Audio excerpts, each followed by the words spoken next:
Hey, welcome to Genre Exposure, a film podcast. Join us as we explore the wide world of cinema, broaden our horizons one movie at a time.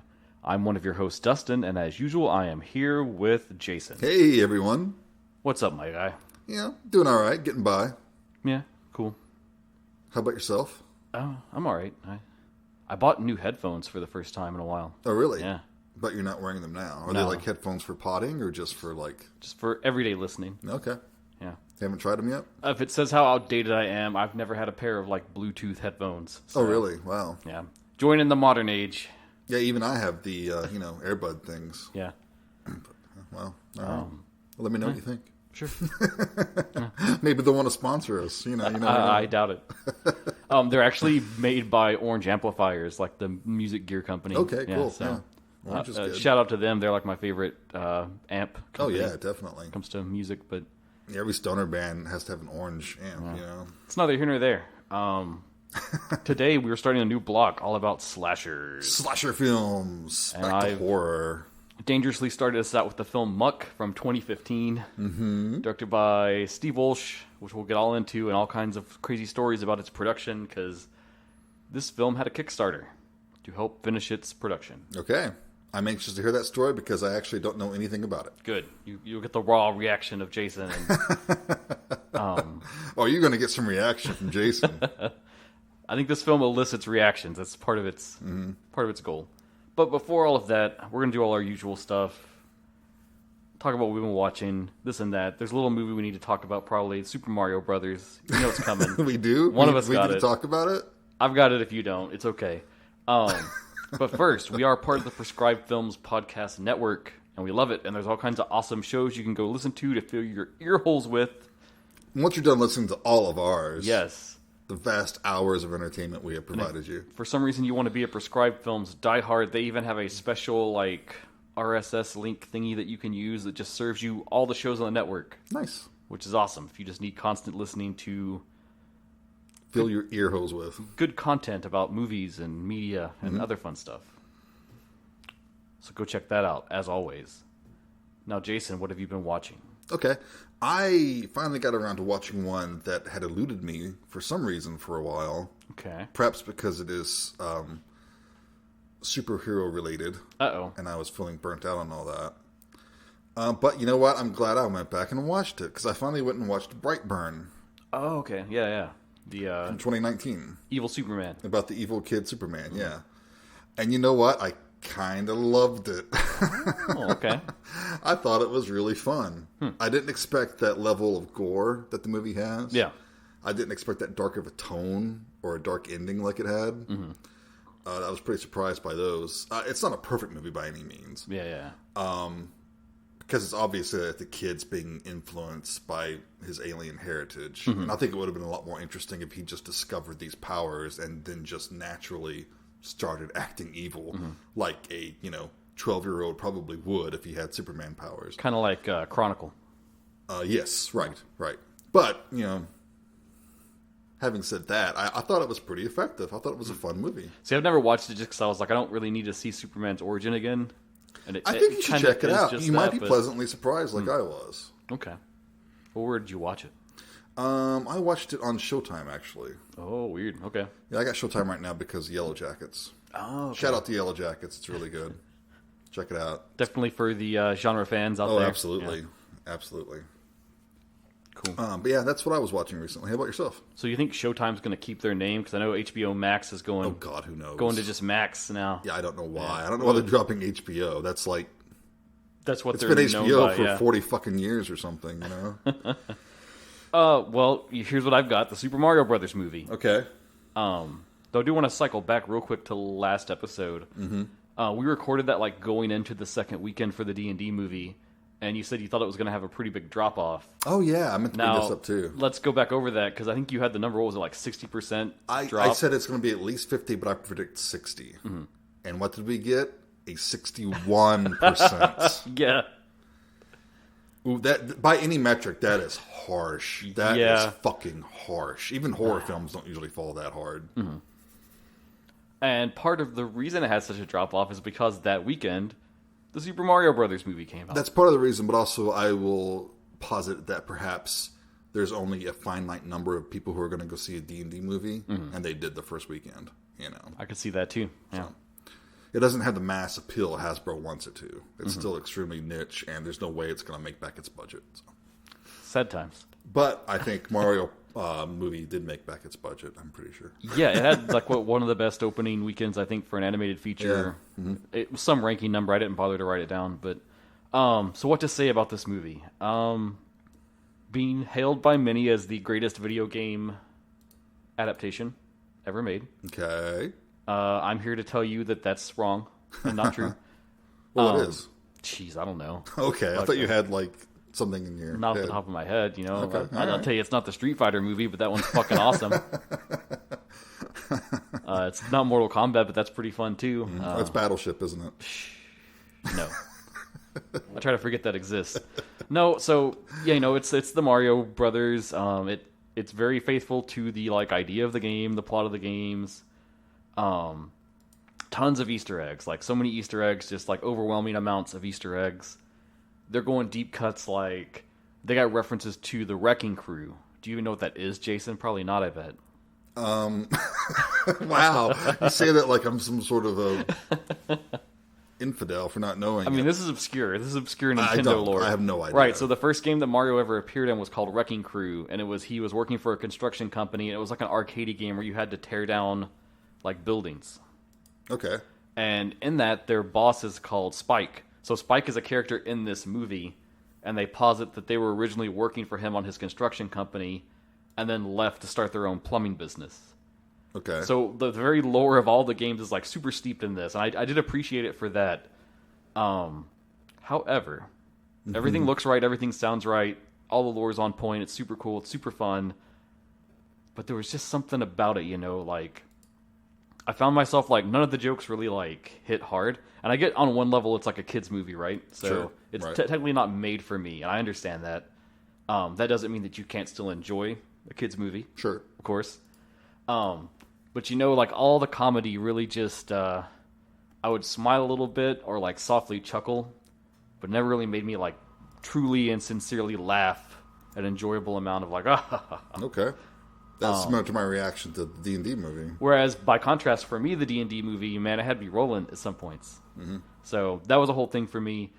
And then I feel like they tried so hard to like push getting all these references in, and there's a lot of like, we got to have all the things from the game. So it's like they have the Mario Kart segment, which is in the trailer, where they're all in the karts driving on Rainbow Road. Mm-hmm. They've got like the Smash Brothers segment, where there's like a arena fight in a crazy arena with Donkey Kong. Sure. They're kind of setting up Donkey Kong Country because they reference him and all his friends from those games. And there's a little tidbit where they kind of set up like a Luigi's Mansion thing, where they have Luigi by himself being scared. Yeah. It kind of felt like the sin of a lot of like cinematic universe things, where they're trying to set up so many things that the movie itself isn't really a movie. It's just a bunch of like references, and they're too worried about the next 3 films. Yeah, and I don't know what their plans are with this. There's a lot of like fan talk about like, oh, what if they make like a Nintendo animated cinematic universe, and they do like they do a Zelda movie, and they do a Metroid movie, and then eventually they do like a Smash Brothers movie and bring them all together. Oh, Metroid would be cool. That would be cool. It would be fun. I assume they plan for at least a sequel to this, because it did do well. Oh, I'm sure. And there's a little teaser at the end after the credits that kind of sets up another film if they want to go that way. But yeah, it was very average to me, I guess is what I'm trying to say. And like safe and average. Average. And at times, like I wanted more of like, I don't know, the flavor of the games in a way of like, it didn't feel like a big adventure. Like every Mario game is like this big adventure, like a quest you're going on to do something. Mm-hmm. And I mean, they were going to try to stop Bowser, which that's like the core of every Mario game, sure, but it just didn't ever have that like scope to it in a way almost, and it seemed very like point A, point B, point C, okay, we're done. The story's resolved. And then some of it too, like choices they made, like I get they wanted to have like Princess Peach not just be like the damsel in distress. Sure. Which they've gone a long way in the games to already like refuting that, because she's had her own game. She's been like playable in some games and has been like, you know, had her own agency, and she's not just there to be captured, which is cool. Mm-hmm. But they focused on that a lot, and to like make that work, they had Luigi be the one that gets captured, right? And so the film is the Mario Brothers, but for like 75% of the film they're separated, and you're not. That's like never there until like right at the end for the final little segment. Okay. Yeah. And it's weird because like they had good chemistry together, so then it's like you want more of that, but it's not there. So is this better than the live action Mario Brothers movie? Easily and handily. Now I will say, I like that live action movie only as like the fact that it exists the way that it exists. And it's so fucking weird. I appreciate it for that, but no, it's a terrible movie. It's a terrible adaptation of the property. But it is funny because this one even kind of gets like to that vibe a little bit because it has the whole like they're doing the plumbing thing, and then they find the pipe that takes them to the Mushroom Kingdom, which that's like been that was in the old like TV show from the 80s. Yeah, that's right. Which they also reference because they have the theme song as their like commercial for their business. Okay. So I don't know. It's a modern cinematic universe-y kind of movie where there's lots of references, lots of setup. The film itself's a little lean, I thought. So There we go. Oh well. Crush your dreams about the Mario movie. Too bad. It's a good thing I had no dog in that fight. But yeah, all the performances are great. I know everyone was like, "Oh my god, Chris Pratt as Mario is dumb," and he was fine. Was he as good as Pedro Pascal? I mean, who is? True. But real standouts like Anya Taylor-Joy as Princess Peach. She was amazing. Oh, she's always amazing. She kills it at everything she does, so it's no wonder that's not surprising. Voice acting too. She's that's like sleepwalking for her, man. On point. Jack Black as Bowser. He really embodied the character well. I thought. And just like playing up both like his ferocity, but also the comedicness of the fact that he is this like badass conqueror, but also is kind of lame at times. Right. So he was perfect to play that, I think. Cool. Oh well, I'm sorry it was disappointing. And for everyone that is still mad about the whole voice acting thing, Charles Martinet, the actual voice of Mario from the games, he is in the film. He has like a little cameo at the start, and then he voices Mario and Luigi's dad. You see, why didn't they just cast him? Do animated film, does it really matter who voices characters in animated films for that many people? I mean, is that a big draw? Is that going to make people decide, oh, Chris Pratt is a voice in here, I'm going to go see it? Does that really fucking matter? I don't know. It is interesting because like in the Sonic movie, the voice for Sonic is like the current dude who was doing the voice in the games. So that felt very like natural. So I don't know. But I will say, I think in one way, I think like the actual guy that voices Mario, I don't know if that would work in a film talking that way for a full like 90 minutes. Might get a little annoying. Yeah, a little bit. So I think that was maybe their logic. I mean, sure they wanted star power, of course, but you got to pay some people way too much money to say a few lines into a microphone. Yeah, I can see. Well, we do it for free. For some reason, yeah. We're doing something wrong here. Yeah. But I can see the logic for saying, like, yeah, we don't think his voice would work for a whole film, so let's go a little more conventional. I can see an argument for that point. Is it good or bad? I don't know. That's up for every person to decide. No. There you go. So let us know what you thought. Yes. Speak to us about this children's film that I've spent way too long discussing. Oh, and then, of course, the animation and stuff, it'll all look great. Well, sure. So, I mean, that's a given these days. That company, I forget their name. It's like Illumination. Illumination, yeah. I mean, they're good with everything they do, so. Yeah, there you go. All right.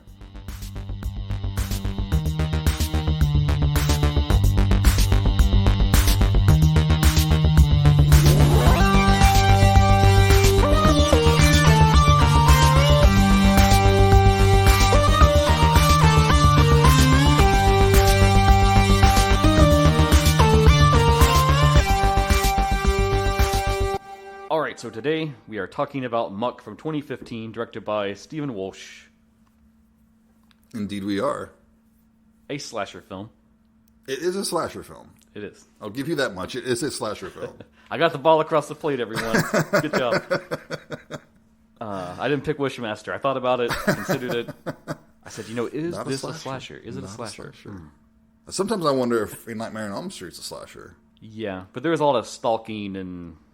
Yeah, it has a lot of those slasher tropes, which I have a feeling we're about to go into. We are, because, as you know, if it's a new block and we've never covered it before, we got to talk about it a little bit. So, I think most people kind of know what a slasher is, but I think there's some important points to talk about, too. I like Stan Lee a lot. Rest in peace. Sure. And he had this whole idea for Marvel that every issue is somebody's first issue. Mm-hmm. So even if you're deep in and you got a lot going on, it should still onboard new people. So that's absolutely. If you're a slasher film, Die Hard, and you're like, oh my god, these guys are about to bore us for like the next 40 minutes. It won't be that long. Yeah, maybe, probably. But, indulge us because there's someone out there that maybe isn't as steeped in this, and this could be a resource to them to find more films. Sure. That's kind of why we do this. Absolutely. Plus, it's just fun to talk about. So, I guess where we start is, Jason, what is a slasher film? Okay. The major component, I think, for a slasher film is that there must be a slasher. You've got to have murders, you know? And usually the murders are the point of the movie. Mm-hmm. Now, we're watching it for the kills. Right. Now, if you're lucky, you've got a really well-made movie that might have some suspense and is shot well and is done great, that will ratchet up the tension, like Halloween. Because if you're talking about the perfect slasher film, I think Halloween is that template, right? Mm-hmm. Everyone goes to that. Very influential. Although not really the first slasher film, but we'll probably talk about that too in a minute. If I got a whole segment about the history here to go through. Nice. So there's got to be kills, and usually most slasher films have a mystery element. Not all of them, but most of them. Like, you don't know who the killer is. Which may owe to some of their giallo heritage. Exactly. Which is another thing we'll get into. Yes. So I have the fancy by-the-book definition. Okay, do it. I'm going to rattle this on you. It's a genre of horror films that involve a killer stalking and murdering a group of people, usually by the use of bladed or sharp tools like a knife, a chainsaw, a scalpel, etc. Mm-hmm. Although sometimes it's informally used as a generic term for any horror film involving murder, a lot of film analysts would say that there's an established set of characteristics that make a slasher film be a slasher film that would set it apart to any other horror film that would also happen to have killings in it. Comparing, let's say, talk about a slasher film compared to just a monster movie, or like a slasher film compared to a splatter film. Right. Okay, we're good with that, I think. Yeah, sure. Yep.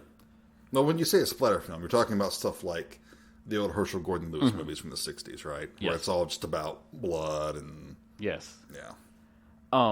So let's talk a little bit about that formula, because we said there's characteristics to it. So here's a lot of the typical key points to this kind of formula. There's often a past wrongful action that causes severe trauma that is reinforced by a commemoration or anniversary that reactivates or re-inspires killing. Mm-hmm. It's built around a series of stalk and murder sequences. The film will often draw upon the audience's feelings of catharsis, recreation, and displacement as related to sexual pleasure. Mm-hmm. Key point for a lot of slashers, for sure. Maybe this film, huh? Maybe. And I pulled a quote from Paste Magazine. So this was them talking of the genre. Slasher villains are human beings, or were human beings at some point. Slasher villains are human killers whose actions are objectively evil because they're meant to be bound by human morality. That's part of the fear that the genre is meant to prey upon. The idea that killers walk among us. Mm-hmm. And I think that's an important distinction to have, because there are films that exist that have a very similar structure to a slasher film, but your primary killer is non-human.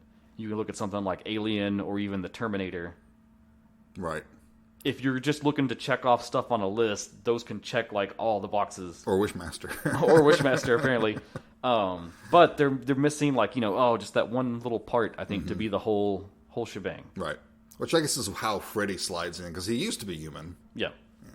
And there is that sort of past tragedy, wrong occurrence. Right. And I love the idea about the whole past tragedy or a specific event coming up that triggers the killing, which is why we got so many holiday-themed ones. Right.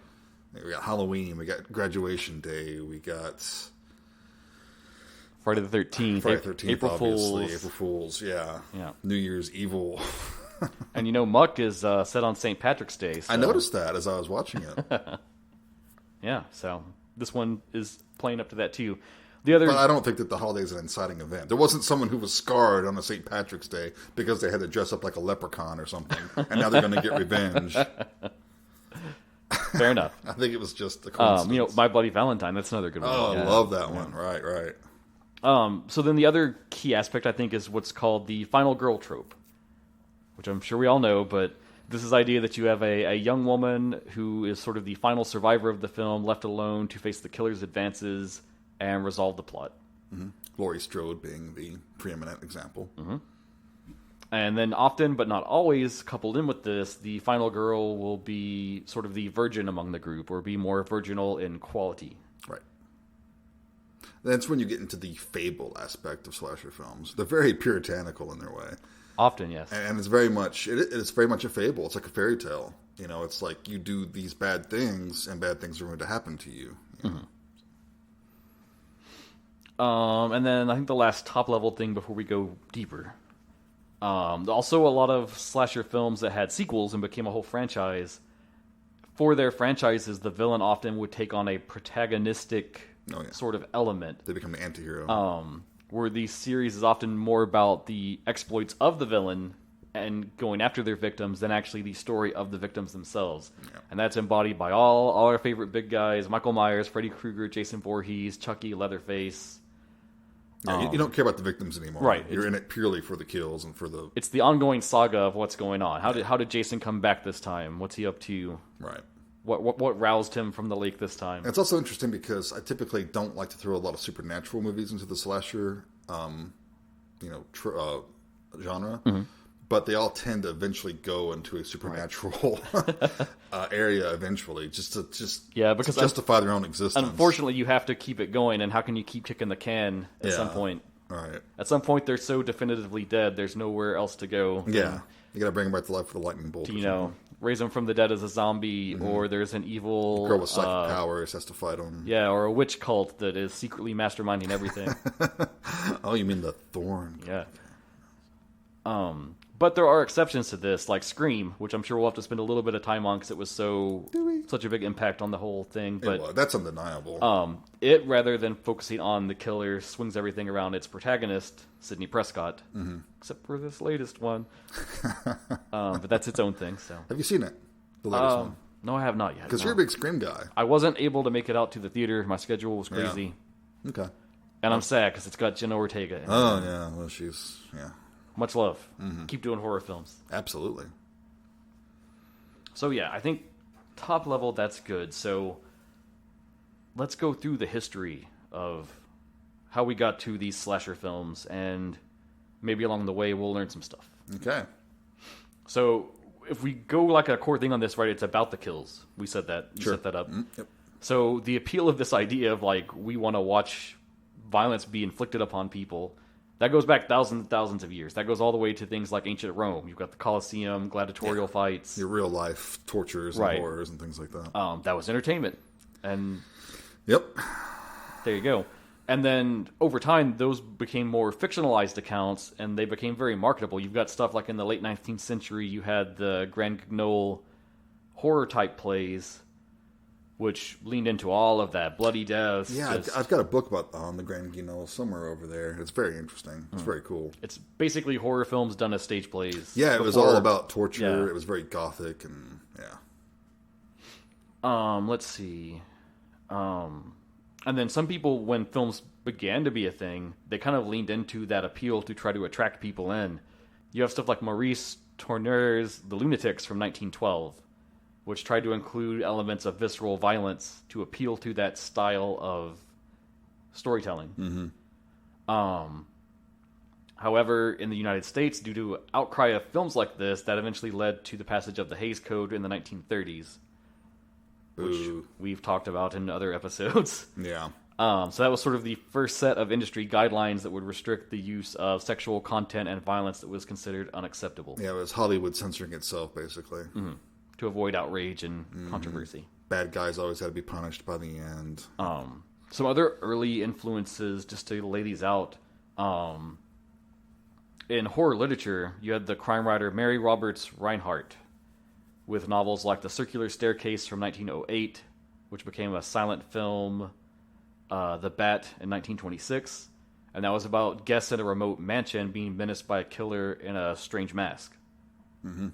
So even back then, like that checks all the boxes, but we don't really even have this conception yet of like a slasher film. Yeah, that's kind of its own subgenre, is the old dark house type things. Well, that's where I was going. I knew you'd be on this. So because of a film like that, this became this whole style to do, where you have these old dark house films, stuff like The Cat and the Canary from 1927, The Old Dark House from 1932, Classic, which I know you love that film. I do. Yeah, it's great.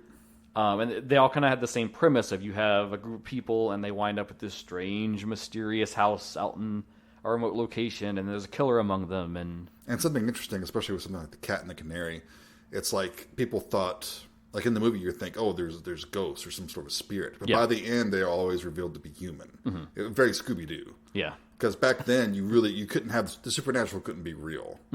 It really wasn't real until Dracula came out in 1931. Universal really changed the game at that point. And then to our idea of like a past thing, a lot of these old dark house style films will kind of have this idea of like the sins of the father, where once they unraveled what was going on, it was often like the prior generation was somehow at fault for what led to the killer taking action. It's like Nightmare on Elm Street again. Right. Direct descendant of that. Some other ones that are notable, we have George Archaimbaud's 13 Women from 1932. That tells the story of a sorority whose former members are set against one another by a vengeful peer who goes through crossing out their yearbook photos. And that whole trope got kind of reused both in Prom Night and Graduation Day, respectively. Oh, yeah. That's total slasher plot right there.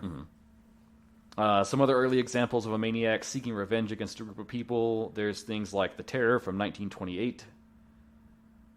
And then as we advance forward in time a little bit, we can talk about Val Lewton for a moment. Great director. Great director.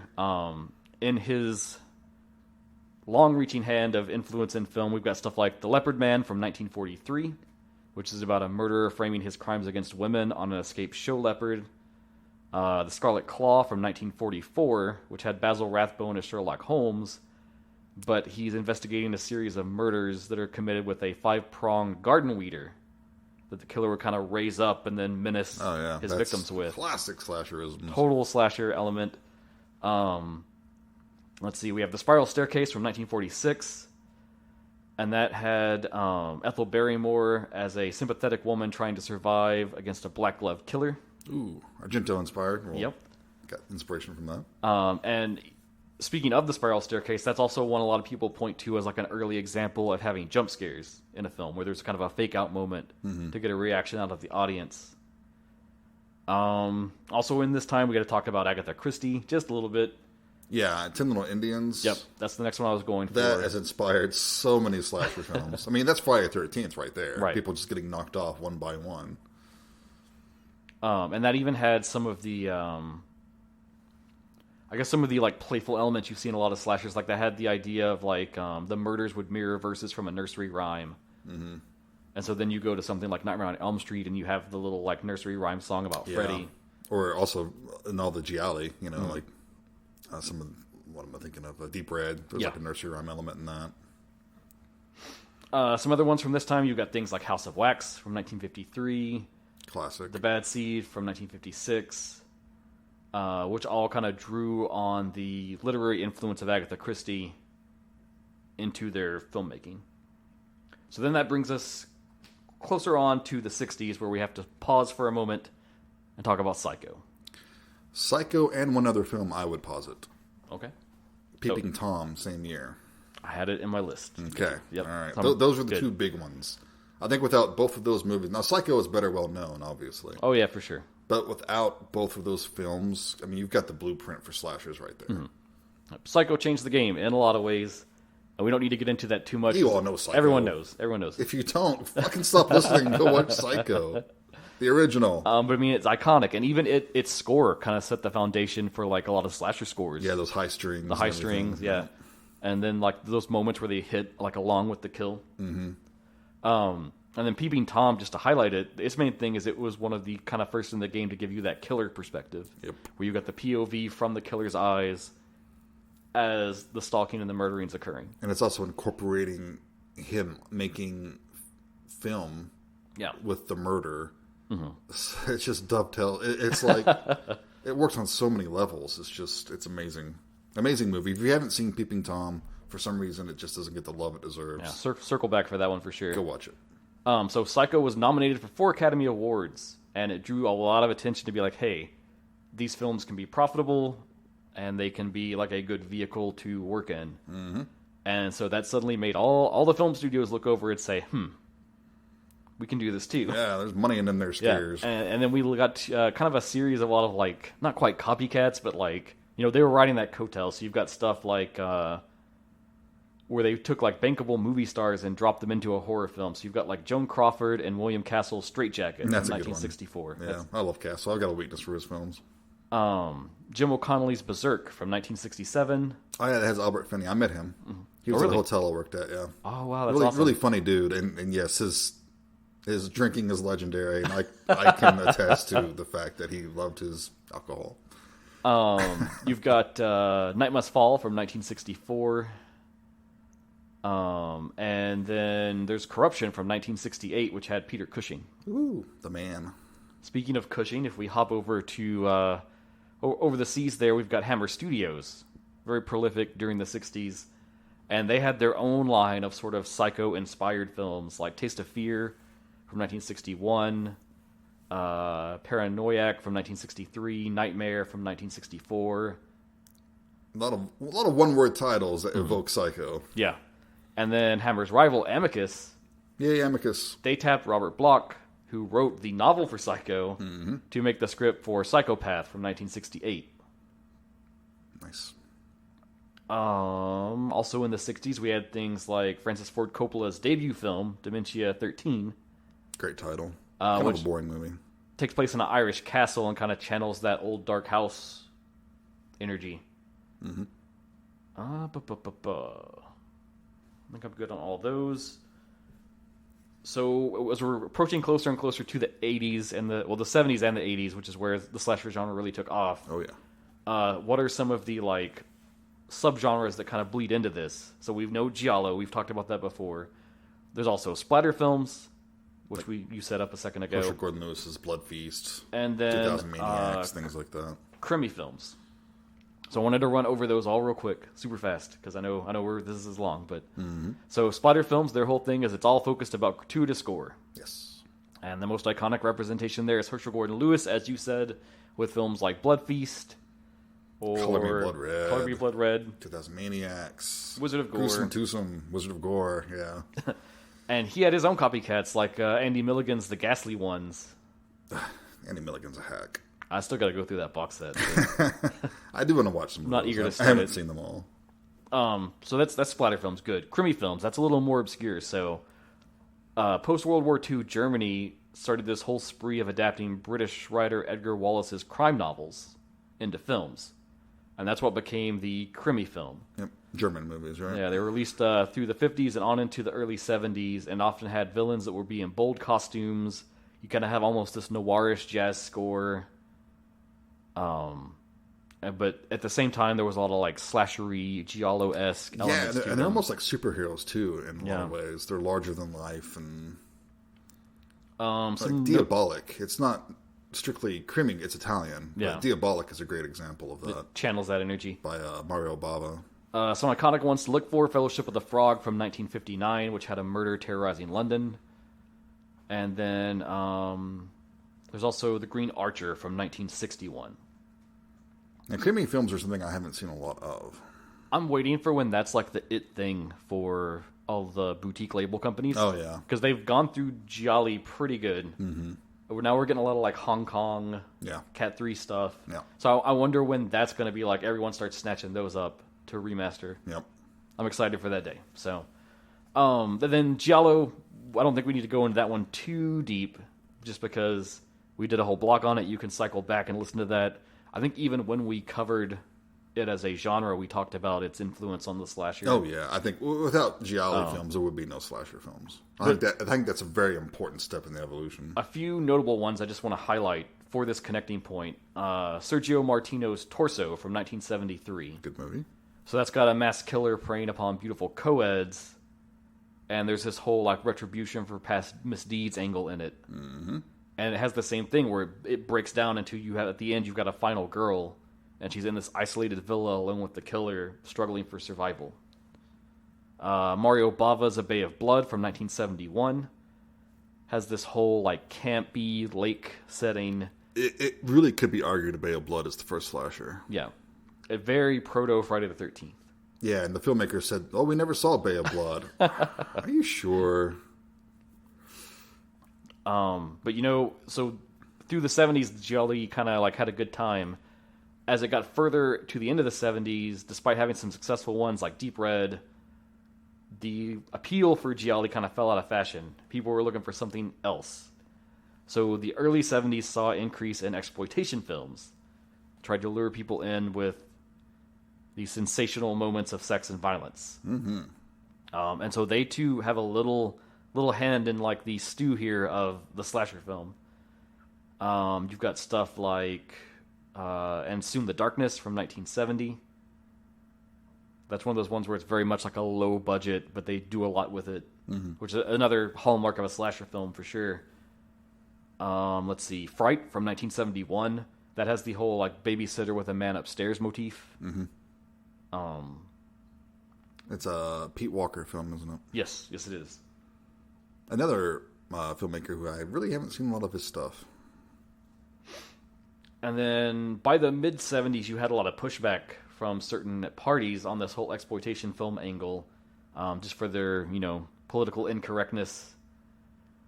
And some films ran into a little trouble. You had stuff like The Love Butcher from 75 and The Redeemer, Son of Satan from 76, which both kind of got accused of promoting bigotry. And there was a lot of controversial discussion over their release. Amid all of this, though, you have a little film called The Texas Chainsaw Massacre, 1974. I've always had a hard time calling this a slasher. A lot of people do. Mm-hmm. I mean, it's definitely an important step towards slasher films, and it definitely became a slasher franchise. As it went, yeah. But the original definitely needs to be called more of an exploitation film. I think so, too. I agree with you on that. Slasher, that's for sure. But its fame kind of led to its own series of imitators, because one of the things it did that a lot of people latched onto was this whole, this is based on a true story. Yeah. Reenacting a true crime. Not to mention also the concentration on the particular weapon. Mm-hmm. So that led to stuff like The Town That Dreaded Sundown from 1976, Another Son of Sam from 77, and then you even have like Wes Craven getting in the game with The Hills Have Eyes from 1977, adapting the whole like Sawney Bean story. Great movie. Classic. Love it.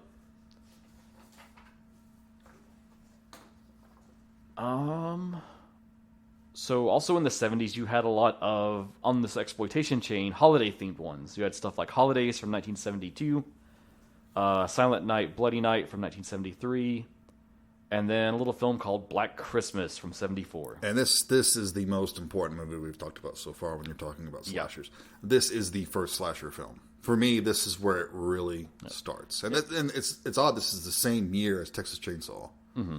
And they really couldn't be more different.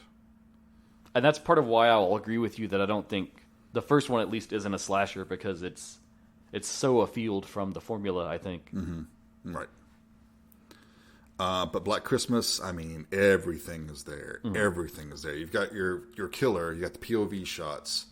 You don't know who he is. It's a mystery. And they do the calling from the house thing. Calling from the house. That's part. I think that's the first time it was done, and it's very effective. And it's still effective, even if you know what's coming. Oh, yeah. It's so good. It's so well done. And the thing it does, which I think is true of a lot of horror in general, is that the film also kind of gets into a lot of, like, I guess more controversial topics to have discussions about, with things like, feminism, abortion, alcoholism, which a lot of those topics are embedded in a lot of slashers. Right. Because it's a way to, like, broach those subjects. Mm-hmm. Well, it's like why we always say, like, horror is great anyways, is it lets you approach topics that may be hard to talk about. Right. But you can present it through film in a way that can get people thinking. Exactly. And it actually has real characters. Like, all these people are very real. Olivia Hussey, she's a perfect final girl. And that's part of why the deaths in that one like hit so right, because you are invested in the characters. Margot Kidder is really great. Yeah. John Saxon's in it. I mean, what more do you want out of a slasher film? So yeah, if for some reason you're out there and you've never seen Black Christmas, the original Black Christmas, not one of the two remakes that are out there. They're all terrible. I'm just going to put that out there. The trash. Utter trash. Go back and watch the original Black Christmas. And never ever has a phone call been so scary. And then too, at the start, you've got the POV of the killer element too. Yep. Yeah. However, despite making about $4 million on a $620,000 budget, it was initially very criticized by a lot of people that were reviewing it. That's ridiculous. Variety's review that they ran complained that it was a bloody, senseless, kill-for-kicks flick. And it's not even that gory. That exploited unnecessary violence with no purpose. It's just like Texas Chainsaw. There's barely any blood in these movies. Which is funny because if you go to modern times now, like, it's considered this important landmark film in the history of horror. So it's funny the vindication on that. But, yeah. So yeah, Black Christmas. There's definitely, I prefer a lot of other slashers to it, but you're right. I think it's the first one. It's where we say like this is a slasher. Yes. Boom. Put the pin in it. Yep. However, drawing off of it definitely as an influence, we advance to 1978, where we have John Carpenter's Halloween. Yes. And there's also some stories out there that they were wanting to make a sequel to Black Christmas that took place on Halloween and call it Halloween. And interesting, and Halloween was originally the Babysitter Murders. Right. Like, it didn't even really have anything to do with Halloween, I think, at first. But they jumped on the whole holiday bandwagon. Which was a smart move. And I'm not knocking Halloween. It's fucking classic. You don't get more classic than Halloween. And so many people would say you could consider Halloween as sort of the start of the, what we'll call, quote, golden age of slasher films. Yep. That ran from about 1978 to 1984. So during that 6 years, like, Halloween happened, and then everybody was like, we got to get in this game. Yeah. This is like the shit now. It's so cheap, but they make so much money. We got to do this. It's just, you're going to be Scrooge McDuck diving into the big pool of coins, swimming around. And it's funny because most of these films, critically, got negative reviews. They would, all the papers would come out with their film reviews, and they would just trash these movies and just say, they're worthless, there's nothing good about them. And then you look over at the budget and the box office, though, and they're just raking in money hand over foot. Yeah, they couldn't make them fast enough. And what they learned is that these films were extremely profitable, and they established these cult followings of people that are just, dedicated and craving for more. So many of these films that followed kind of all use Halloween as their template. You've got the murderous figure stalking teens. A lot of them tried to build on the film by escalating it. So more gore, more nudity. Yep. There's almost always a holiday involved, like we mentioned before. Yeah. And so I wanted to highlight this because I think it's interesting. So, this has been alleged by some film critics. So the election of Ronald Reagan to president kind of brought in this new age of conservatism. And that brought with it a lot of concern on the sort of media that people consumed. Won't someone think of the children? Because I know we've talked about it in prior episodes, but the 80s also had the whole satanic panic thing. Yeah. Of, D&D's evil, heavy metal's evil, it's everything's why the evil. 80s was such a great time for horror. And so during all of this, there's all this concern about the violence in the media that we're consuming. At the same time, the slasher film is like at the height of its commercial power and at the center of all discussions for film in a lot of ways. So, for example, you've got Friday the 13th. First one, Sean S. Cunningham.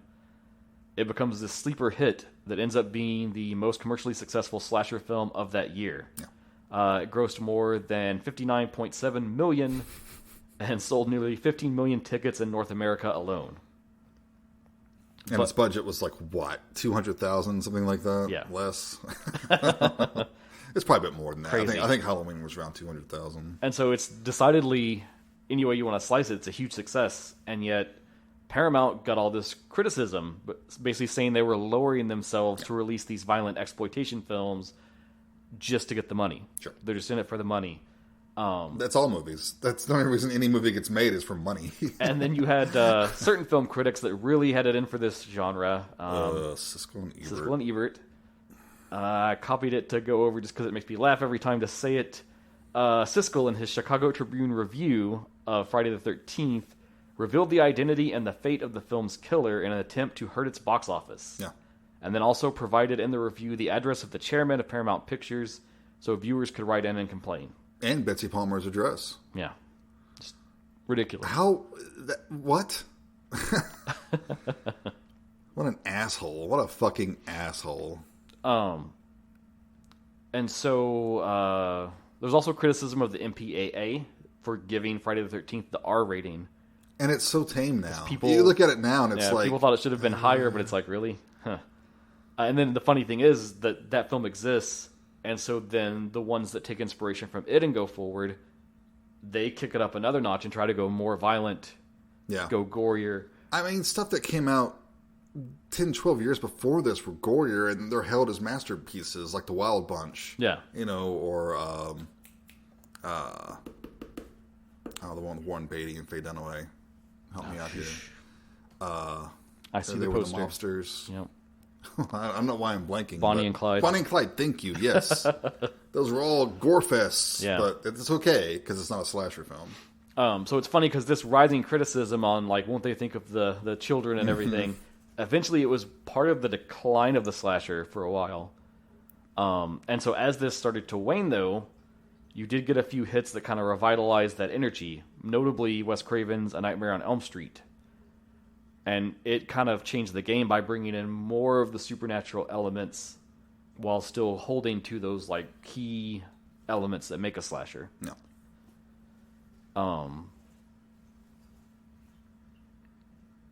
Well, even before that came out, you had the explosion. Like the early 80s it was slasher, one after the next. And another reason why they started to decline so quickly is because the oversaturation. There was just way too many of them. Yeah. And even if they're good, you get bored of them. And then after a while, and let's be honest, half the slashers out there, if not more, aren't that great. Right. You kind of watch them and you're like, I'm glad I can say I watched that, but... Yeah. But Elm Street was a huge commercial success. It was a budget of $1.8 million, and it grossed more than $25.5 million in North America. Yep. Put New Line on the map. It did. House that Freddy built. Yep, that's the tagline that's always attached to them now. Mm-hmm. But despite that success, you had a huge fatigue going on with slasher films, like you said. And so where it kind of continued on going forward was the home video revolution. Oh, yeah. We had the rise of VHS. It was suddenly very easy to just release a film direct to VHS. You can shoot it on video. Yeah. And if it's a slasher film, people will buy it.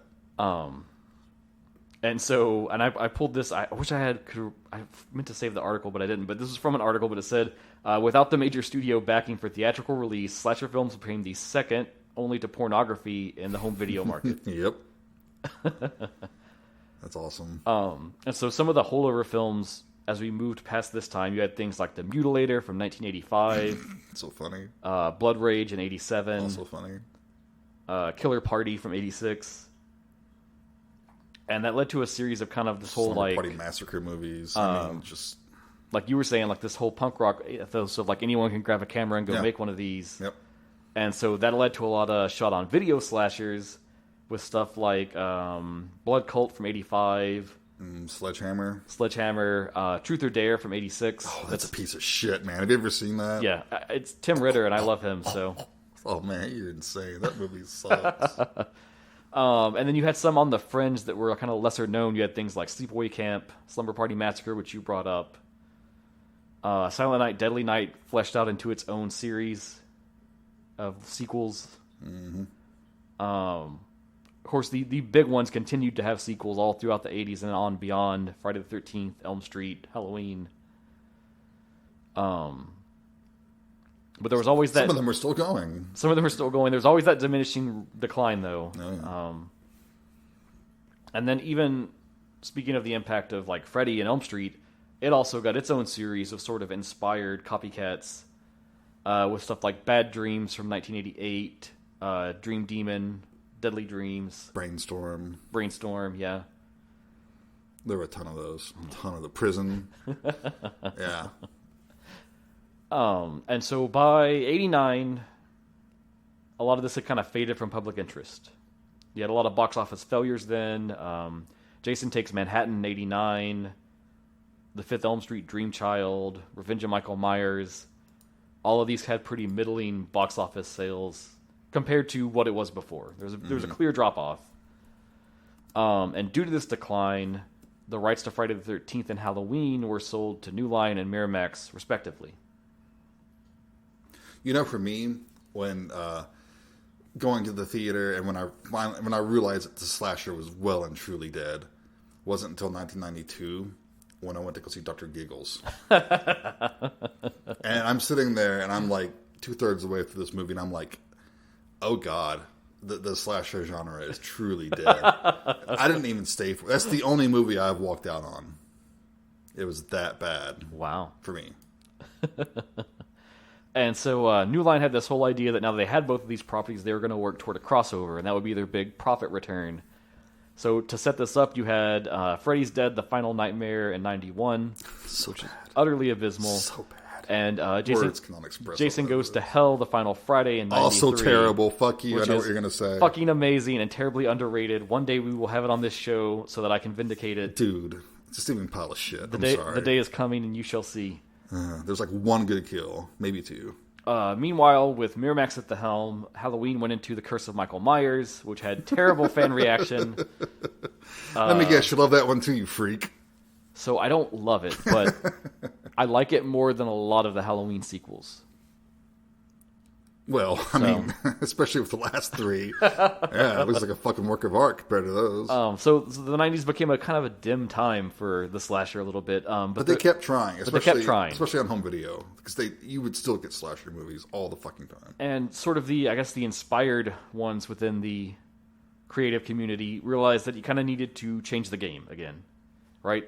So that was kind of like Halloween changed the game, Black Christmas together. Everyone started emulating that. So we had a pair of films that kind of really brought us to the next evolution on slasher, and that is, again, Wes Craven. He's always near and dear on this, with New Nightmare from 1994.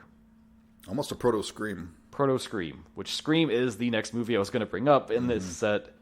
Scream in 96. Because now we have to get meta. Also Craven, yeah. How do you evolve this now that it's dry and boring and done? People have to know they're in a horror film, and they have to have witticisms and remarks. It has to be self-referential, ironic, bring in a lot of postmodern humor, but keep the horror element very visceral and very kind of... Theoretically. In your face. They try to. So in a way, it was like the first wave of this whole nostalgia play, which we're just buried in right now in modern times. But we saw these and it appealed back to those Golden Age slashers, but it was something new. I'll give Scream some credit. I'm not the biggest fan of Scream. The first 15 minutes are pure fucking brilliance, and I wish that was the whole movie. But I cannot forgive Scream for what it did, because it spawned those movies like I Know What You Did Last Summer and Urban Legend, and they were all the fucking same. It was probably how people felt in the early 80s, because every slasher film coming out was the fucking same. Right. You got these way too attractive teens. Well, and that is sort of the next evolution I wanted to get into, is where did it go from Scream? Floating heads on the posters. It went to kind of the copycats of that with stuff like I Know What You Did Last Summer, Urban Legend. Then they get PG-13. It's like, fuck you, no. Which, again, those brought in a lot of big names, actors at the time to kind of sell them, with people like Sarah Michelle Gellar, Jennifer Love Hewitt. No, we do love Sarah Michelle Gellar. We do. And then also Scream and I Know What You Did Last Summer were hugely popular internationally and kind of inspired films from there. One I really wanted to bring up because it's a personal favorite of mine. South Korea in 2000 did their own riff of the 90s teen slasher called Bloody Beach. Have you seen it? I do. I own I think it's bootleg DVD of it because that's the only way you could get access to it. Is it amusing? It's pretty good. Yeah. It kind of has the proto the internet exists, so let's lean into that. So they have a weird chat email client that they use, and the killer is sending them messages, and maybe it's one of their group, and they're at a beach house for the summer, but they're being picked off one by one. And yeah, the only people that can manage internet horror back then were the Japanese. They're the only ones who got it. It's very Cry Wolf, but I want to say it's before Cry Wolf. I don't remember when that came out. Yeah, I'm thinking that was early 2000s. Around the same time as, what was it? Horror.com or some shit like that. Fear.com. Fear.com. Yeah. Oh my god, what a steaming pop. The little mini internet boom. Australia had Cut from 2000, which cast Molly Ringwald as its heroine. Oh yeah. In Britain you had Lighthouse from 99. The Netherlands had a pair of teen slashers, Schools Out and The Pool, from 1999 and 2001, respectively. And even Bollywood got in the game with their first musical slasher hybrid, Kuch To Hai, from 2003. So hey, slasher craze, it went global. 20 years later, it goes global. But like anything, like we've seen this already, we have the cycle where it builds up, it bursts, you get these copycats, and then it kind of drops. Sure. So eventually, this whole teen slasher self-referential thing started to die down and get kind of tired. And not in the least part due to things like Scary Movie, which riffed on the whole genre in a way that, well, to me is kind of unappealing and takes the fun out of it. Oh, I agree. Especially when you've already got a movie that's already kind of making fun of itself and is self-aware, then you make a comedy about it. Yeah. It's kind of like, they're already doing that, guys. You know? Right. So where do you go from here? Those old things worked before, so why not remake them? Let's do them again. So we then move into, in the early 2000s, this series of larger budgeted remakes of classic slashers. And this is when I get really pissed off. We have Platinum Dunes with the Texas Chainsaw Massacre from 2003. Platinum Dunes. We had Gus Van Sant's erroneously planned Psycho from 98. Oh, the shot-for-shot remake? Yes. That offered nothing to the conversation. But the Texas Chainsaw Massacre, it was a big box office success. And it's probably the most successful of all those Platinum Dune remakes, although I'm not really a big fan. But And then when that happened, it was like, okay, it's time for Overdrive again. So in a quick succession, you had House of Wax, 2005. Black Christmas got its remake. The first remake. First remake. So stupid. The Texas Chainsaw Massacre got its own original prequel, The Beginning, in 2006. You get the Fog remake. Remember that one? Fog remake, When a Stranger Calls. Prom Night. April Fool's Day. Yep. Then they tapped Rob Zombie to come in on Reboot Halloween in 2007, which I kind of quite like a little bit. Yeah, whatever. Especially that second one where he just goes off the rails. Mm-hmm.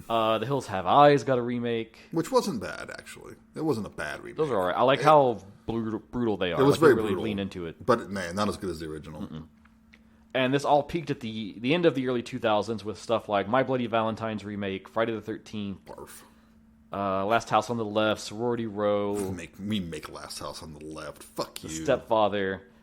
And then we get to kind of the death knell of this remake spree with Platinum Dunes, Nightmare on Elm Street remake. As much as I loathe all those other remakes, none of them are as bad as this one for me. This is like... What the hell? What the literal hell were they thinking? It's not even trying. It was just so... all right. We're not talking about Nightmare on Elm Street remake. I kind of like stuff about it a little bit. Like what? Oh, wait. No, it's like... I don't even want to know. I don't care. We still have a movie to talk about, so... Yeah, man. We got a whole movie to talk about. So, yeah. It was dead. It was done. It kind of carried on a little bit into the 2010s and beyond with straight-to-video ones. You had another Silent Night and Silent Night, Bloody Night, The Homecoming. Chucky made its ploy with Curse of Chucky, which was both like a sequel and a reboot at the same time. Yeah, at least those were still basically sequels.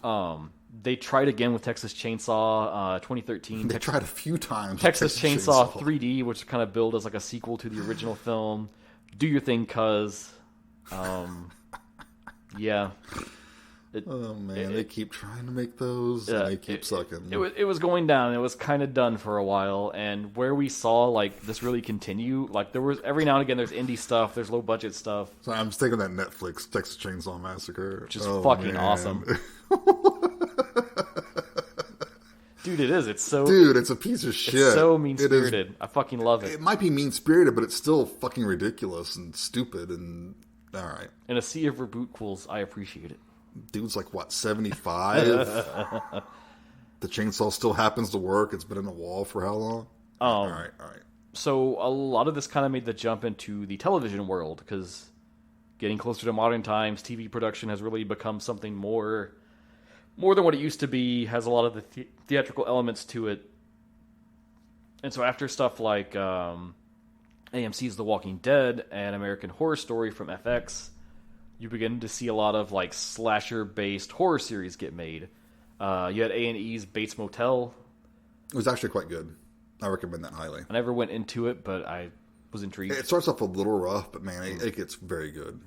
And then MTV even took their own spin on Scream, which I quite enjoyed. I thought that one was a lot of fun. Bothered with that. Actually, I haven't seen any Scream stuff past 2. Wow. Yeah. Damn.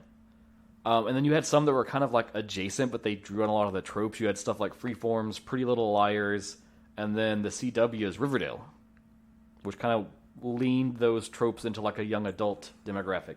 Riverdale's awful too. And then there was Fox had Scream Queens, and then there was the show just called Slasher, which I think Netflix owns now, maybe. Maybe. Yeah. And then all the way up into current airing times, we have stuff like Chucky got its own TV series, which has been quite good. So late in the game, we've got Blumhouse. They've took a spin at some slashers. You have stuff like Happy Death Day in 2017, which I quite enjoy. I like the first one quite a bit, yeah. Yep. And then Blumhouse got into the game on doing some like meta sequel remakes, both with the Halloween franchise. And, they actually did a meta sequel for The Town That Dreaded Sundown. Right. From 2014, which is... I never saw that one either. Quite good. Is it? Yeah. Okay. Well, the Halloween movies aren't. No. Garbage. You can go back in time and listen to us talk about them as they came out. Why you would want to do that, I have no idea. And so that kind of brings us to modern times. And we had the Halloween rebootquels, and that was a whole thing. The long legal dispute over Friday the 13th is kind of settled. Yeah, I feel like the next couple of years we're going to get one of those. We've got a Crystal Lake kind of prequel TV show in the works, probably a movie in the pipeline. Is that still going to happen? I'll be shocked that it actually sees the light of day. I have hope just because of Brian Fuller. Because if you ever saw the Hannibal TV show, the Hannibal TV show was rocked. Fucking sublime. Yeah. It was just perfect, so good. That gives me hope, but still, Brian Fuller's been attached to a lot of stuff that just became nothing. So yeah, we'll see. We'll see.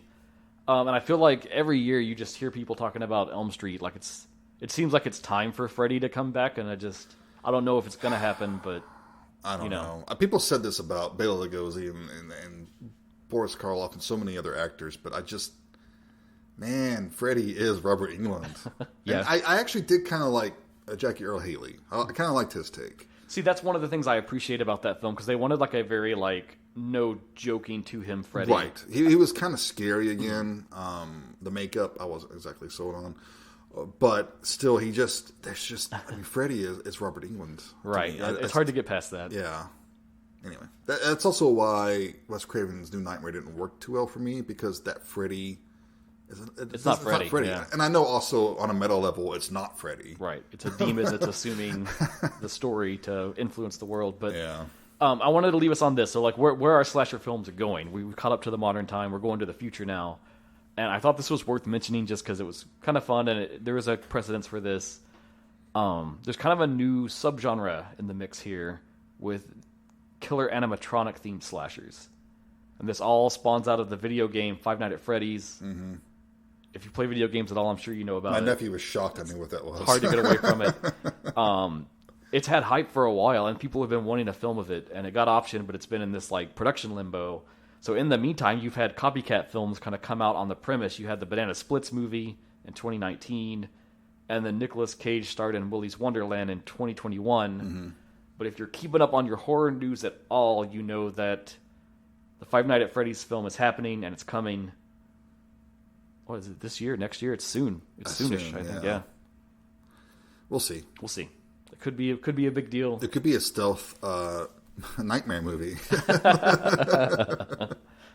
I don't know. So the slasher genre, like all the cockroaches of horror films, endures. Yeah. It'll never die. It's cyclical. It always comes back. Just like the killers in the movies. Yep. So that was too lengthy, and I had to burn through all my notes because I fucking made it. Overview of the slasher genre. It's not exhaustive. It could never be. No. Books aren't even that exhaustive. But there you go. So now let's talk about Muck. All right. Let's talk about it. I'm going to hit you with the synopsis. Do it. Genre, it's horror, slasher, of course. We don't need to go any deeper than that. Here's the synopsis. After narrowly escaping an ancient burial ground, a group of friends find themselves trapped between two evils, forcing them to fight, die, or go back the way they came. That was supposed to be a burial ground? Well, that's what the official synopsis says. Okay. All right. So, when this film opens, immediately you are confused. Well, it's. I think after a couple of seconds. Okay. First, we got to talk about the titles. Okay. Yeah. Because the whole title sequence is just. It's like a woman in her underwear calling out. She's like in the middle of nowhere. It's nighttime. She's calling out for her friends. Yeah. Hang on. No, wait. No. Because the titles, actually, there's like a cold open, and then you get to the titles. Yeah, the cold open is them running through the marsh. Yeah, because you see the girl first. She's in her underwear, looking hot. And you're like, hey, who's that? Yeah. Calling out for her friends, and then her friends show up. One by one. One by one. One of them's injured. Yep. And then you realize, okay, this is in media res. We're in the middle of a typical slasher film. Because they're talking about how they've lost some of their other companions. Yep. Some people are back there in the swamp. They want to go back and try to find them. Others are saying, no, they're dead. Yep. We got to get out of here. And let me just run down some of these people. So you've got the woman who spends most of her time in the film in her underwear is Mia, played by most of the women, isn't it? Lauren Francesca. Then you've got Desiree, played by Laura Jacobs. Kylie, played by Stephanie Danielson. Billy, who's the injured one, played by Grant Allen Oates. And then kind of the leading man of the film at the start is Noah, played by Bryce Draper. And Kylie is his girlfriend. Yeah, Kylie is his girlfriend. We get some very quick notes about them as far as characters. They're all the slasher tropes. Noah's like your leading guy. Kylie, she's like a medical student, so she knows how to treat wounds and injuries and stuff. Right. One of them's a party girl. Desiree's the party girl, kind of the slutty one. Mia, we don't get a lot of her personality because she is like the traumatized victim of whatever the prior incident was. Yeah. She's the Barbara of the movie. Yeah, she's scared and out of her mind and out of sorts. And out of her clothes. And then Billy's sort of the like jockish asshole, but also the comedic relief of the group. Well, especially the guys, they're bouncing back and forth a lot of quips and witticisms. Yep. So there's sort of that self-aware scream effect going on here too, I think. Yeah, definitely. And so we establish a few things. They're in a marshy area, a swampy area. We learn that they're in Cape Cod. It doesn't come up till later, but they're in a town called West Craven. Yeah. Which fun little Scream style meta nod there. So yeah, they're just looking for shelter basically when we first meet them. Yeah, and they see there's this house nearby, and they debate about this way too long, I think. Because they're like, oh, we can't just break in. Nobody's home. I'm like, fucking break in. You know, this guy's bleeding to death. Just fucking break in. Which it's funny because that's Billy's argument is he's like, hey, I'm dying over here. Yeah. Then we get the credit sequence, which is pretty much, is it Mia or is it just like some other girl? Well, I think it's supposed to be, they had one more friend. I think is it Ava? It could be. That they say is like still back there and she may be alive. But I gotta say, man, these credits annoyed the fuck out of me. it's that very kind of mid 2000s like editing style, goth rocky music. You got this sub techno gothy wannabe song, and it's all the camera's like zooming in and out and editing on her exposed body and things like that. So see, this might just be an age thing for me, but like all those movies were like my jam because that was like when I was in high school and I was watching all that shit. And so it's like when that happened, I was like, "Fuck, man, this hits me, man, in a way that I don't know, I can't quantify." Oh no. Okay, all right. I mean, and then plus you've got a very attractive lady wandering around. I'm not knocking that. I'm never going to say no to that. We should maybe just throw this out right at the front. This film is very not PC. It is not PC. It's very much trying to be a throwback to like classic-y, exploitation-y slashers. Yeah. Right. Yeah. And that was its goal, and it sets out and it does it. And if that's not your jam, then I'm not sure how successfully it does it, and I will elucidate. We can get into that continue. for sure. Yeah. So the house is locked up, but they wind up breaking into it. I love how they do it too, because they try a little bit, and then they're thinking of like other ways to get in, and then Desiree just kind of goes up and nudges the door. Yeah, and it opens. Yeah. That happened to me one time, actually. I was living it was my first apartment, and it was a shitty apartment. And I think my cat had gotten out the door, right? And it was one of those internal corridor things. So I go out and I grab my cat, but I had shut the door behind me. and it locked. I'm like, what the fuck? I'm like, I can't get back in. And my wife's at work, 25 miles away. I'm like, what the hell?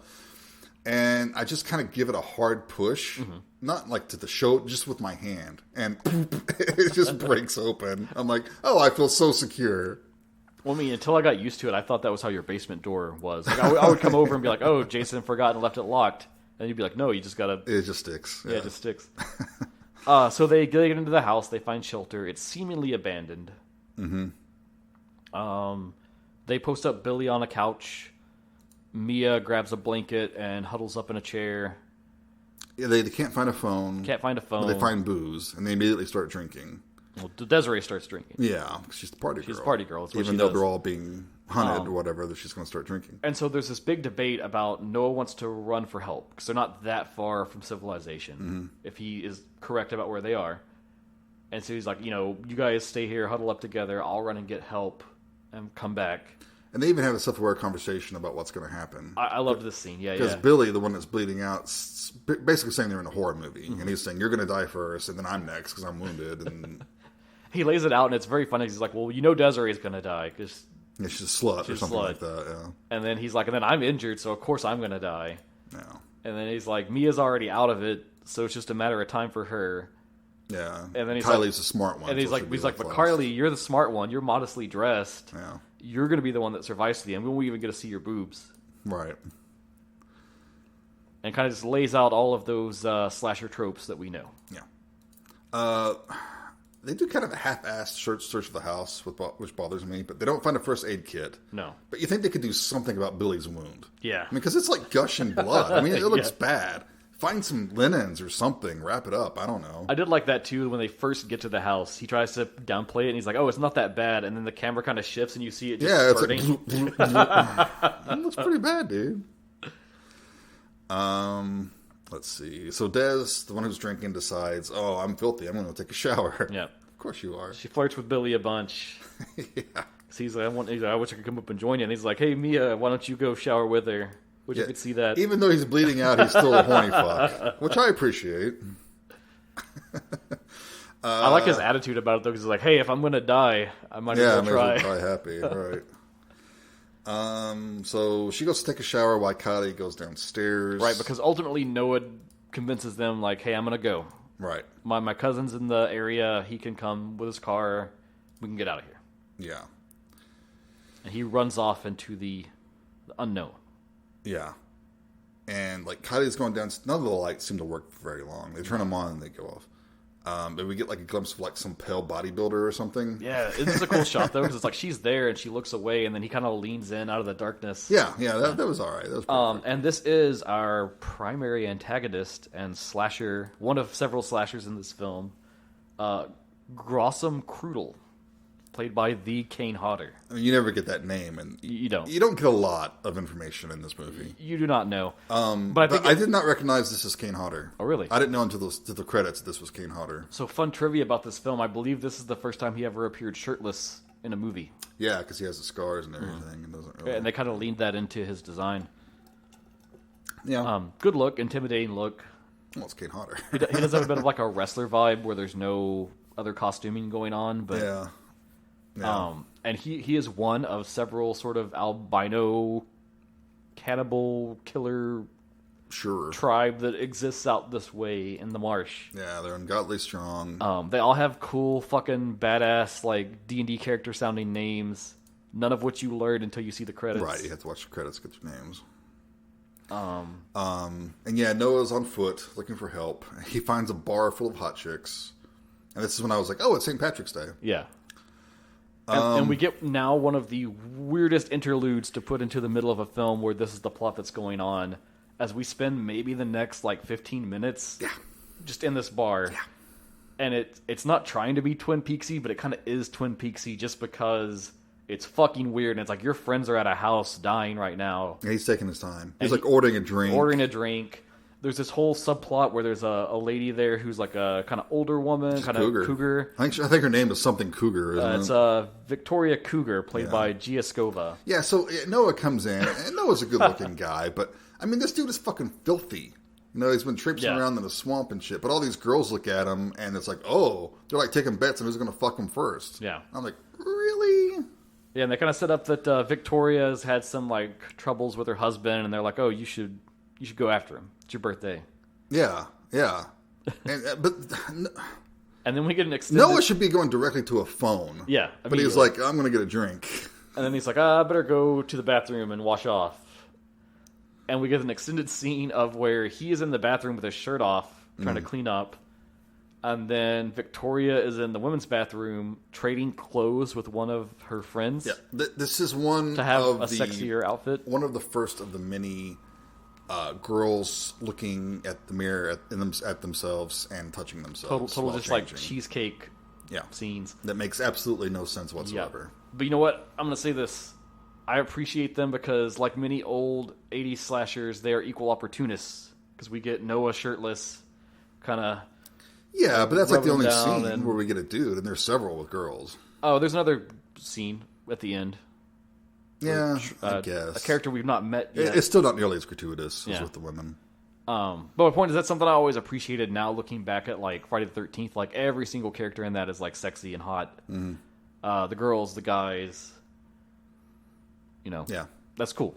No, it's cool, and I'm by no means a prude, but I want things to make sense in the narrative. Right. But okay, we'll get into more of that. So she comes out, she's hitting on Noah, and he has to use her phone, which is fucking weird because why would you not just use the bar phone? Yeah, she's like trying to take a selfie with him and shit, and it's like, why are you so impressed by this dude? Is this town so vacant of moderately attractive men that you're just losing your shit over this guy? Yeah, apparently so. And she also has a distracting accent. I'm not sure where she's from. Some Eastern Bloc country, maybe. I don't know. Which then raises the question of, like, why is she here? Yeah. I don't know, maybe her husband's rich or something. Like sure. We're inventing backstory we don't need to invent. But... we definitely do not. Because she disappears in a minute. Okay. And then we go back to Des, who's in the shower. Yep. So we get a little bit more of gratuitousness here. She gets a mirror scene where she undresses. They all get a mirror scene. Yeah. Women in this movie love looking at themselves and trying on underwear. Yes. And I'm sure that's true for all women everywhere. I mean, it's in this movie, so it must be true. So she turns on the radio that's in there, so we get another pretty bad song. Some slow, gothy, techno-y. Yeah. And we get some shots of her showering, and then the lights go out. Who? And like she's trying to get out, and there's like a window that she can see out of, right? And she sees a woman screaming for help. It looks like Mia, but it's looks hard like to see. Mia, and there's like a bunch of pale dudes around her. And she tries to get out, and she like slips on the tub, right? Yeah, she slips and hits her head, and it kind of gets knocked out for a minute. And this is one of the criticisms I will definitely lay on this film is they do some weird like time jump cut things that don't really add anything. Yeah, it adds nothing. Because it's like stuff that happened like maybe 3 minutes before. And then they go back and show you. And it's not like Pulp Fiction. Yeah. Here, although this guy definitely wants to be Quentin Tarantino, I think. Well, he did specially thank him in the credits for all that he does. Oh, so. Did he? I missed that part. Yep. Okay. So Des gets up, runs downstairs. She's in a towel. And then that pale dude comes up with an axe. Come on, Jason, say the name. It's Grossum Crudel. It's Grossum Crudel? Is that the last name? Yes. Kane Hodder hits her in the stomach with an axe, and she goes down. It's a cool shot, too. Yeah. How he swings out and just bam. And then he hooks her with it, and he's like dragging her up the steps. It makes a good look because like where he is like sort of this like albino cannibal thing going on, he's like stark white. When the blood sprays out, yeah, it's a nice contrast. Nice visual contrast. And I think now's the time to bring it up. Another thing to prop this film on is that they went all practical on the effects. Okay, it's all actual. Blood. I appreciate that. No CG blood sprays or anything. So that's commendable. Yeah. Okay, then we cut to some guy who is called both Davidson and Troit. Yeah, Troit. Who is Noah's cousin. I don't know what the fuck kind of name this is. I don't know if it's short for something or whatever. The first thing to know about Troit is he's played by Lachlan Buchanan. Second thing to know about Troit is he is a Giga Chad. His name should have just been Chad. Who is just, he should have been named Chad. Troit is such a distracting name. I could never get over it. Every time they said his name, I'm just giggling to myself. And he's at another bar with a very empty bar. Very empty bar with his friend Chandy, played by Pooja Mohindra, and a random attractive lady named Tara, played by Playmate Jacqueline Swedberg. Yes, 2012 Playmate, wasn't it? Something Yes, like I believe 2012 Playmate. Yes. Yeah, then Tara gets up and we get this like over-edited shot of her butt as she walks away. Yeah, and because she's digging Troit, because he is a Giga Chad and just exudes all the aspects of manliness that everyone would just unequivocally love, no matter how much of an asshole he is. Yeah.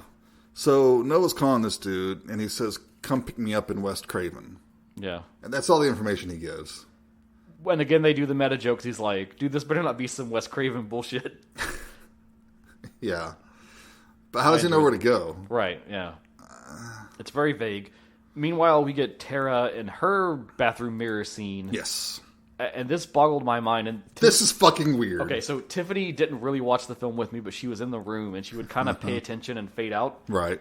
And she noticed this scene, and she was kind of like, what the fuck is going on? Yeah. So she goes through like 5 different sets of bras and panties. For some reason, she has like 5 different sets of underwear in this bag. Yeah, yeah. And she goes through trying each of them on. To find the one that's the right one. Whilst ogling herself in the mirror. Yeah. As all the women do in this movie. It's so fucking absurd. It's... Oh, man. This is when I started hating you. I mean, listen. I mean, I like looking at attractive women. Don't get me wrong. Playmate of the year, so... It's just, what the fuck is literally happening right now? This is not normal behavior. See, I don't think it's intentional, but it became a comedy for me, and I don't think it's supposed to be, but that was like pulled me through. That's one of my questions. I was wondering how much of this is supposed to be funny, and how much is the director thinking he's cool. I think it was 100% the director thought he was cool. Okay. And then I just found comedic enjoyment in it. Oh, no, I was laughing. We get some weird interactions between Troit and Chandy. She's like kind of into him. He's kind of into her. Yeah. But also he's like, again, he's the Giga Chad. So he's trying to fuck anything that moves. Sure. And he kind of downplays it, but it's in a really rude, really like, I don't think you're supposed to like him that much. Well, I don't know. When they made the film, I guess you were supposed to think he's cool, but I don't know, man. He makes some very racist jokes toward Chandy. Yeah. That I'm not even going to repeat on air. We won't go there. No, we don't need to. It has to do with misconstruing her heritage. Yes. And she kind of just accepts it a little bit, like laughs it off. Yeah. Like, I don't know. Yeah. That's the one part of the film that kind of hangs me up, and I'm like, that feels bad though. Even for a joke, I agree. Yeah. Even if she's cool with it, it's kind of like, is she cool with it, or is she just being like, overly polite to avoid a situation? But eventually, once you've had enough cheesecake, Tara returns, and then he's like, "Hey, fuck it, we're going to West Craven." Yeah. And they get shots for the road. Yeah, this guy really should not be driving. No. And the bartender kind of tries to dissuade them on that, but... Yeah, there's like some sort of attempt to be like, West Craven? Oh, you shouldn't go there. But it's very vague. And they even do a fading thing of like, the bartender turns to talk to someone else to be like, you don't think it could be... Yeah. And then we just never go back there again. Never. Yeah. It's just done. It's finished. Meanwhile, back at the house. Yeah, Noah gets back to the house. Well, it's before he gets back. Okay. Badness occurs. Right? What happened? Right. So we see what actually happened that was before that Desiree saw, where the cannibals kind of break in. Which, I don't know if we ever see them eat them, so I don't know if they're cannibals, but... Yeah, I'm not sure they're cannibals. You know what? I in the promotional stuff for this, they kept calling them creepers, so I'm just going to go with that. Okay, okay. In my notes, I could call them pale dudes. Pale dudes. Yeah, the pale dudes break in, and Billy and Mia are kind of just at their mercy, because Mia's out of it, and then Billy's injured. Mm-hmm. So they start to drag them out back into the marsh. Right. Which that's what Desiree sees from upstairs, is that Billy's struggling and Mia's trying to get away. Right, trying to ward them off. Which, surprisingly, for as much of an asshole as he's been, he actually tells Mia just to forget him and run. Yeah. And save herself. I did appreciate that part. Yeah, that was a cool, like, to know as little as we do about them, it was a cool moment for him. Right. Okay, so this is when Noah's running back to the house, right? Oh, I gotta stop you, Jason. Sorry. Okay, no, go ahead. Also, Kylie's in the basement, and she gets jumped and attacked. Yeah. And captured by the creepers. Right. Because isn't it before he gets back that we get the whole like super cut of them like torturing her? No, that's when he gets back. When we see that happening. Oh, we see her get grabbed before. Right, yeah, okay. But okay, we cannot skip over this part. Okay, let's go. Because he's on his way back to the house, right? This is like one of the best scenes in the film. And he passes by some other house with yet another woman standing in front of a mirror, checking herself out and stripping. And the window's open so he can see in. And he stops. He stops and just watches. Presumably his best friend is bleeding out, and they're missing some other friends, but he stops and watches. Yeah, I believe this is Miss Cape Cod, 2013, played by Audra Van Ees. Yeah. Now, I don't know if that's a fictional thing or a real thing, but it's weird. I hope it's a real thing. And this is where Tiffany gave me her second revelation about this movie. Yes. Where she realized, and she raised this question to me, and she said, why do all the women in this film's universe own the same pair of panties? Because they all have this, they don't all wear them at the same time, but like especially the ones that change, like Tara, and then this... well, the wardrobe budget wasn't very big. This Miss Cape Cod character, they all have it's like a black pair of panties that's not quite a G-string, but it's enough that you kind of got... Yeah, it's kind of thongish. Thongish, like butt cheeks hanging out. And yeah, that was her remark. I was like, why do they all own this pair? This one pair. Because lingerie is expensive, yo. But yes, another woman checking herself out in the mirror and stripping. And Noah just stops. Yeah, he just stops. He just stops. And then she turns around and he's like, oh, she's going to see me. So then he takes off. But then she gets grabbed by something. Yeah. Don't know what. Don't see it again. I'm getting animated. My hands are moving. And I'm hitting my cords over here. I'm just watching you slowly melt down as we progress through this plot. But yeah, she gets grabbed by something. Maybe it's a creeper. Maybe it's the other thing that they've alluded to. Sure, why not? Out in the super marsh. vague other thing. The super vague other thing they're running from. We go back to Detroit. And the two girls. We have a way too long scene of him starting his car because there's this whole joke about he's got like a shitty car. Which is a cab for some reason. Yeah. Maybe he drives a cab. I don't know. But yeah, dude, come on. Some of this dialogue just... Because they go out and there's like this boat and one of them says, let's buy a boat. We should buy a boat. No, not this boat. And then they just walk on. And I'm like, what the literal fuck? And I love that Troy's just like, yeah, tomorrow we're going to buy a boat. Yeah, we're going to buy a boat. Let's go get my crappy car. Absurd. Totally absurd. Completely absurd. So they're driving. They're heading to West Craven to pick Noah up at the nondescript address that he didn't give them. Yes.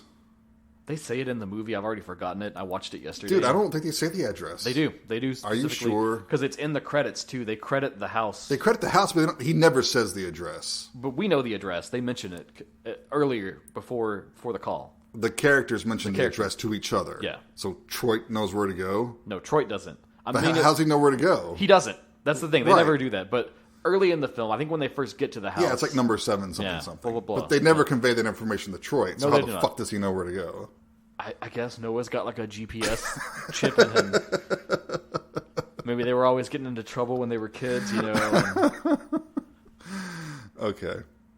Okay, then we go back to Mia and Billy, right? Yeah.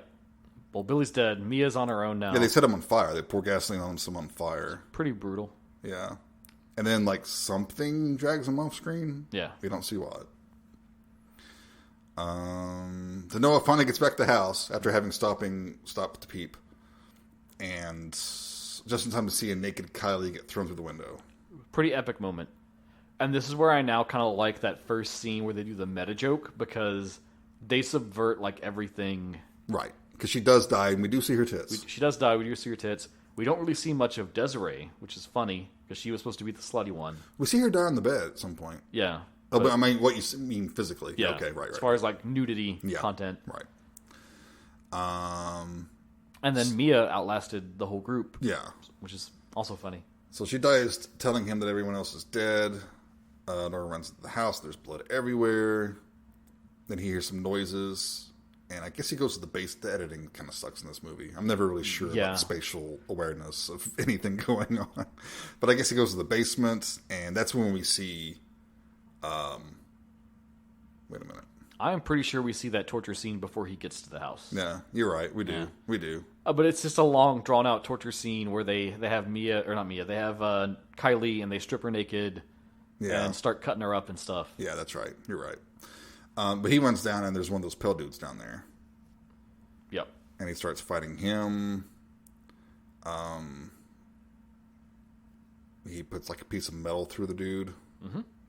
Yeah, it seems like they're easy enough to kill if you got a weapon. And kills him with the axe, which he leaves in the basement, does not take it with him. Mm-hmm. Also pisses me off big time. Okay. Then what? Okay, we got Mia. She's wandering around, still in her underwear. We get a long, protracted scene of Mia wandering. But she's wearing boots this time. She's wearing boots. But she's still in her underwear. Yeah. She comes across another house. So she goes to this one house, which looks pretty nice, but I guess no one's there. So then she goes to an adjacent building, which is kind of like a shack. Yeah, it's like a little one-room shack. Yeah. With a bed. It is not the love shack. It's the terror shack. Something's like beating on the walls, so she leaves. She gets in. She has this like flip-out moment where she's super scared and like something's beating on the roof and moving around the house, and she doesn't know what it is. And she leaves out, and there's a pale dude there. And he attacks her with a pitchfork, but she kind of gets it away from him. And he does that thing where he jumps on it. She holds it out in front of her and he jumps on it. We get a great blood splash all over her, too, in this moment. We do. And then it's funny because she's kind of stunned wandering around, and then the sprinklers go off. And she's standing there like she's kind of stunned for a minute, and the water's cascading down her body. And he's like, oh. I mean, maybe she's washing... The blood does get washed off. Yeah. So maybe she's thinking, oh, well, this is a good opportunity for me to wash the blood off. But, oh, man, it is so... Okay. Maybe this is the time I should point out that in the credits, there is a special thanks to Lauren's ass. I noticed that. Did you notice that? Yeah. That's classy. Stay classy, dude.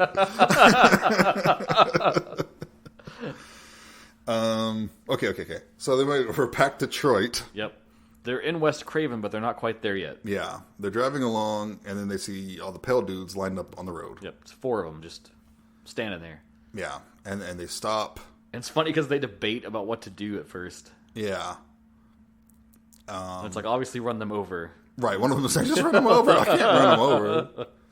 But his car stalls. They did establish earlier that he had to pretty much hotwire his car to get it to start. Shitty car. Yeah.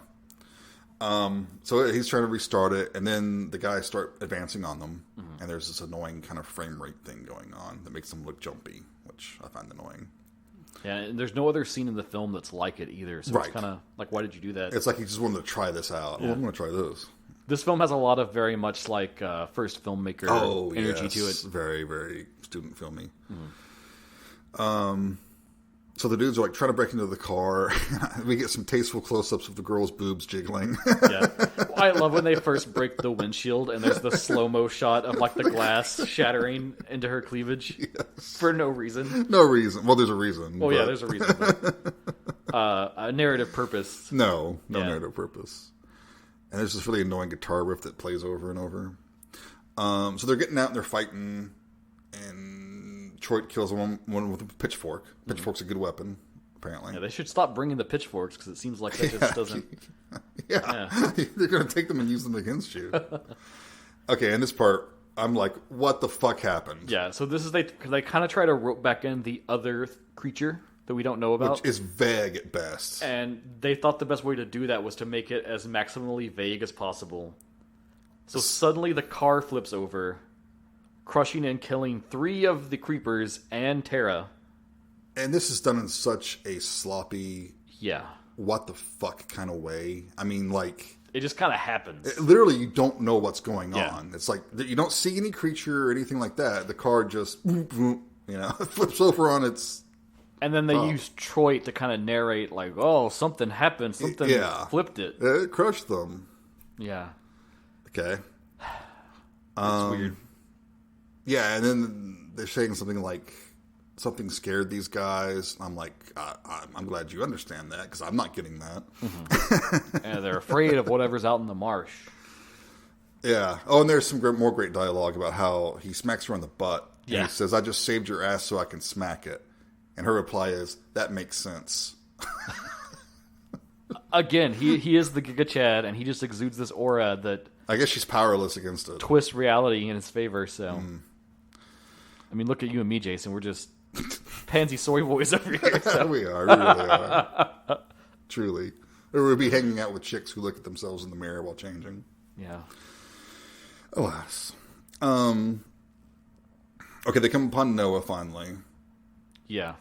And they're making jokes over his dead girlfriend's body. Yeah, it's terrible because Troit is still just like doing his Troit thing. Yeah. And Noah's been having like a mental breakdown as he is looking at his girlfriend dying and knows that all his friends are dead. Yeah. And Troit's like, you should have told me about this. You should have told me about this. And Noah's like, well, I didn't know that things were like this when I called you. And he says, I wish you had told me it was this bad because I would have jerked off first. Yeah. I had to write that line down. I wish you had told me it was this bad because I would have jerked off. He's first. in another world or something, like another movie, and he is just existing at the same time in phase with Muck. And it's wild. It is. So then they just had to go back into the house. Yeah. And well, because Troy doesn't have the car now, so they can't make a quick getaway, right. But there's also another great line where I think Troy has to take a piss. Yeah. And Chandi says, how can you piss at a time like this? I'm like, well, you got to piss, man. You got to piss. You know? What are you going to do? But she says it like in a genuinely puzzled way. Whatever. Okay, so Mia shows back up at the house where they're there, right? Yeah, she makes her way back to the house finally. And she tells them that the pale dudes are afraid of the marsh. Because she noticed that during her flight. I'm glad she did, because I did not. I don't think that's conveyed with the editing. I really don't. Not clearly, no. No. And what we always say, show, don't tell. Show, don't tell. Exactly. It's a movie. But I think part of that is, and we'll get into this too, but this was meant to be part of a trilogy, and we're kind of starting with the middle part. And so I think they were trying to be maximally vague just so that when they finally made that first part, it could sync up however they wanted. But in doing that, I think it hurt the film. Big time. Yeah. Because you can't be so confident you're going to be able to make all three movies. And you still have to make this movie interesting in and of itself. Yeah. You have to give the audience a little bit more. Mm-hmm. So that's the whole thing, is I was like, is this like a supernatural thing? Is this like a big crocodile or something? Yeah, I mean, the only thing that made sense to me at first, I kept thinking there's going to be some sort of reversal. Like before the pale guys show up and start literally killing the people. Because I thought, okay, maybe these kids are actually killers. Oh. And they just left their victims or something like that. I was hoping for something like that, but no, we didn't get that. Interesting. So this is kind of our big final assault. Yeah, the guys are breaking into the house. We get some funny things where they try to like block the doors. That was pretty comical. The editing is horrible here. I have no idea where anyone is at any time. But I love that Troit's like, Chandy, go block the front door. And she's like, the window's blown open. They can just walk in. Right. And he's like, well, we gotta do something. And so it's escalating. They're kind of, fighting and running for their lives. Yeah. And then this is where it really kicks up a notch because one of them, for some reason, has like a noose. And they throw it in the house and hook Troit. Somehow. And drag him outside. Yeah. And the second he hits the ground, like all his Giga Chad powers activate. Right, yeah. And he rises with a torn shirt and just becomes like a literal, like immediately Ash Williams level badass. Yeah, right. And we get some generic, boring, tough music playing in the background. And he starts to kill them one by one. Yeah. Oh, another thing I wrote down when he's hitting them, he says he has a shovel at one point. And he says, I like the shovel. He gets real attached to it, too, because then later he loses it for a point. He's like, Chandy, go get the shovel. Yeah, get my shovel. All right. Oh, yeah, he's kicking ass, taking names, saving the day. Yep. Noah and Chandy manage to make it outside. They all kind of link up. And Noah decides that their only recourse to escape the creepers is to go back into the marsh. Because they're afraid of it. Because they're afraid of it. And they're just going to take their chances. Even though we see them in it. In a couple of minutes. And this is one of those painful moments because it's like Troit and Chandy even try to get him to explain the deal about the marsh. And it's like he just doesn't want to talk about it. Yeah.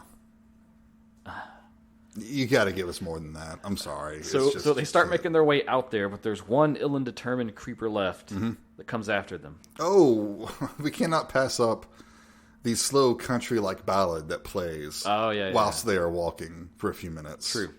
Completely out of place. Yeah. I don't know what kind of a mood they were trying to evoke. That would have been fine at the beginning of a movie, but this is supposed to be the climax and suspenseful, and it's like, seriously, it's like a country ballad. Or even like when Troy is first driving. Right. If that's like on the radio or something. And yeah, that's fine. There's some like driving, establishing... Which that's another thing too, is it's very like, the way it's shot, it's very tight. Like, we never get any, like, wide shots of, like, region or all, area. Like, close-ups and very close, shots. very tight on everything. No. There's no sense of, like, where this is. No, none whatsoever. I think that was for the budget, but, you know, is what it is. Yeah. So we get our final showdown. Troy and Noah kind of try to tag team this guy and beat him because he's really, really relentless, really ruthless. Something pulls Noah under the water? Yeah. I don't know if it's Dianoga. I don't know what's going on here. We don't see anything. But they kill the creeper. Something takes Noah. It's alluded that that's whatever was out in the marsh. And we don't see Noah anymore. He's gone. He's gone. It's done. It's Troy and Chandy. They're standing around the marsh, and it begins to bubble around them. And he says, "This can't be good." And then the movie just fucking ends. Smash cuts. Gonna have to hit that sequel if you want to know. I do like the credits. I think they're kind of fun. Like, they have the big, like, block letter names and stuff. And freeze frames. It's very, like, wannabe Rob Zombie, Tarantino, Grindhouse kind of thing. And then that's when they got the funny stuff. Like, they have the house credited as a character. And the girl's ass. Which, hey... I mean, it's a nice ass. I'm not saying it doesn't deserve respect. Apparently that actress, Lauren Francesca, in the notes and everything I was reading, she's like a YouTuber or something. Really? I don't do YouTubes, so I didn't know her, but... Yeah, there are some good YouTubers out there, my friend. I know. Okay. But the one where it's like a personality, I don't follow any of those, so I don't... What do you mean by personality? Where it's like a person, and you're just... Oh, like an influencer type thing? Yeah. Okay, no, I'm with you on that. Yeah, so... Okay. Good actress, though. I thought she was good in this film, so... So that is... That is Muck. That is Muck. Okay. Now buckle up, my friend. Now you've got the lowdown on this movie. I got jack squat. Let me take you on a journey. So... Okay. So the whole goal with this film was to be this old school throwback, only practical effects, no CGI. They used that to market the film. I respect it. The director, Steve Wolsh, he had an interview where he said his whole like impetus behind this was that he wanted to direct actors and make a film. He didn't want to direct computers. Okay. And in fact, he shared a hand in designing a lot of the stunts and the stunt props himself. He crafted a lot of the trick axes and pitchforks that they used in the movies. There's the scene where it's when Mia impales the dude on the pitchfork and it like spews blood onto her. That was a whole thing where they had set up like a fire extinguisher full of blood to then like eject the blood at high velocity. Interesting. It's pretty cool. There's a weird connection with like the whole like playmate angle with this guy, and I don't know what it is, but he's perf. he super makes the deal out of Jacqueline Swedberg, and we were saying there's these other films. I'm going to get to the other films, but for the prequel, a lot of stuff got marketed on the fact that he had cast Playmate of the Year 2013 Raquel Pomplin and 2014 Kennedy Summers to star in it. Okay, for the prequel that has not materialized, correct? Yeah. Okay. And we'll get into the Kickstarter in a minute, but a lot of the Kickstarter marketing too leaned on the fact like, oh, we've got these playmates in the film. Sure. Does that entice you, Jason, if I tell you like I made this movie and it's got some playmates in it, or nothing against playmates at all. It could be seen as an intentionally retro thing to do. Yeah. Because that's kind of an 80s thing. Right. And starring, Playboy Bunny, so-and-so. Yeah. But I think in this day and age, it's kind of... Even if that's like the tone you're going for, like an exploitation tone, it's a little... Okay, I'm there with you. Okay. Some fun ancillary things. So the surround sound for this film was mixed at Universal Studios sound facilities during the weekends. and they frequently would get bumped and have to delay their production because at the same time Universal was working on Fast and the Furious 6. And this was, I don't know where this note comes from. I think I pulled this note from like IMDb, so take this with a grain of salt because this could just be Steve Wolsh on there entering information, as I've often joked on some films. But apparently, allegedly, let's say allegedly, the head of the sound department was so impressed when he saw Muck that he offered to mix it personally, free of charge. Okay. So I don't know if that's just some like mythos building for this film, but yeah. That with some other fun stuff, like of course they hooked Kane Hodder to be one of the creepers, which is a big deal. Well, if you can get Kane Hodder, yeah, hell yeah. They also leaned heavily on that in the marketing, of course. Anyone's going to. His makeup took 6 hours to complete each day, and it was designed to incorporate the natural scarring that he has into his design as a character. Okay, I do not think his makeup is successful. It's okay. It's not his best. Let's see. This film had a lot of dangerous stunts, high-impact falls, full-body burns, back-away walls, glass explosions, the car flip, all kinds of blood effect. And almost all of these stunts had to be executed in a single take due to their budget and shooting schedule. So that's commendable. Sure. And on that note, when interacting with the Screen Actors Guild, they told Walsh that the film was considered to be in their top 5 most dangerous scripts they had ever come across. And when he was casting people for the film, they told them they had a lot of concerns for the actors' safety, both for the stunts they were trying to do, as well as the location shooting in Cape Cod in the marshes with the cold weather and whatnot. Okay. Speaking of that, it was shot entirely on location in Cape Cod, entirely at night. It was a series of 19 grueling all-night shoots. And they had to deal with everything. The elements, extreme cold, bugs, animals, wandering into the set, everything. Sure. Let's see, what other fun notes do I have? The film has a wall-to-wall score, and Walsh said this was by design. He envisioned that each character would have their own particular sound or motif or theme, which I think is not conveyed well in the film, and is just this dude blowing out his ass. Yeah. And it's okay, my dude, I get it, I understand, but that was not successful. No. The effects and makeup were done by creature effects artist Ben Bornstein. I couldn't source him to a lot, but I'm not very knowledgeable on effects guys, so that's doesn't ring a not bell. really my area. Again, the city we're in is West Craven, which is a nod to Wes Craven, of course, but it is a fictional town, and it was built out of the communities of Dennis and West Dennis in Massachusetts. Okay. Let's see. This was the first horror film to have a world premiere at Hugh Hefner's private screening room at the Playboy Mansion. That makes sense. So again, that whole thing. Apparently Walsh owns the house that's in the film, and he kind of wrote the script built around the house. This is the thing. Okay. It was shot on Red Epic in 4K Ultra HD. And apparently it was colored and finished for the master in DaVinci Blackmagic. So a lot of... And edited with a hatchet. a lot of technical stuff there in the background. And then I think I'll go to this before I circle back to the Kickstarter, because that's kind of its own thing. Okay. So how did this film do when it released? Well, it polarized audiences and critics, but somehow landed major distribution with Anchor Bay. Which that was when I popped in my Blu-ray and I saw the Anchor Bay logo come up. I was like, aw.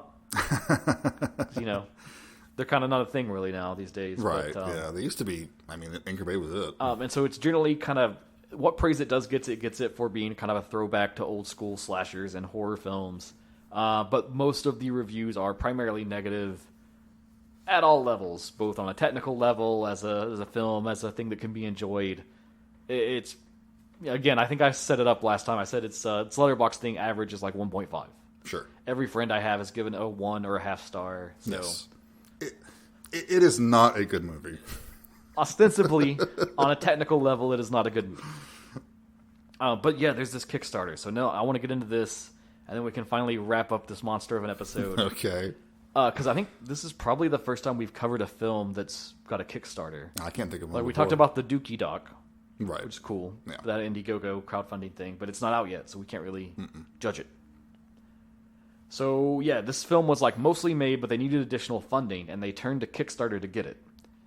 So they started it with a $250,000 baseline goal. And the idea was, hey, you're going to, pay into this to help fund the finishing of the film. And whatever we have left is going to go into making its prequel, Muck, Feast of St. Patrick, which would lay out the first chapter in the eventual trilogy that would be made when it was all said and done. Okay. They offered a lot of crazy swag, especially for a thing like this that's just coming out of the blue to be like an indie slasher film. Mm-hmm. You could get Muck panties. You could get a novelty shot glass of like Mia's body in the like underwear.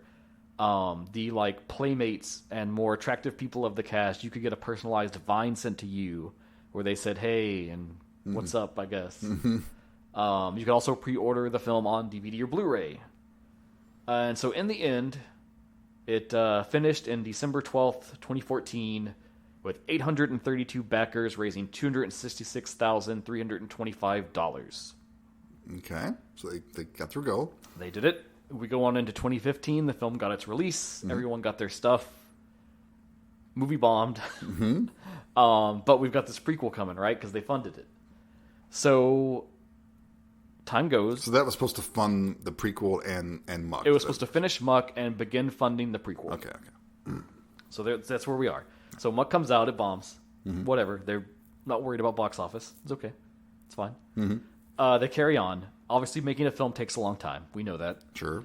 So at least a couple months. Kind of the next big major update on anything Muck in the Muckverse, so I'm going to say. Expanded Muckverse. In August of 2017, they posted an update on the Kickstarter that said that they had finished filming the prequel.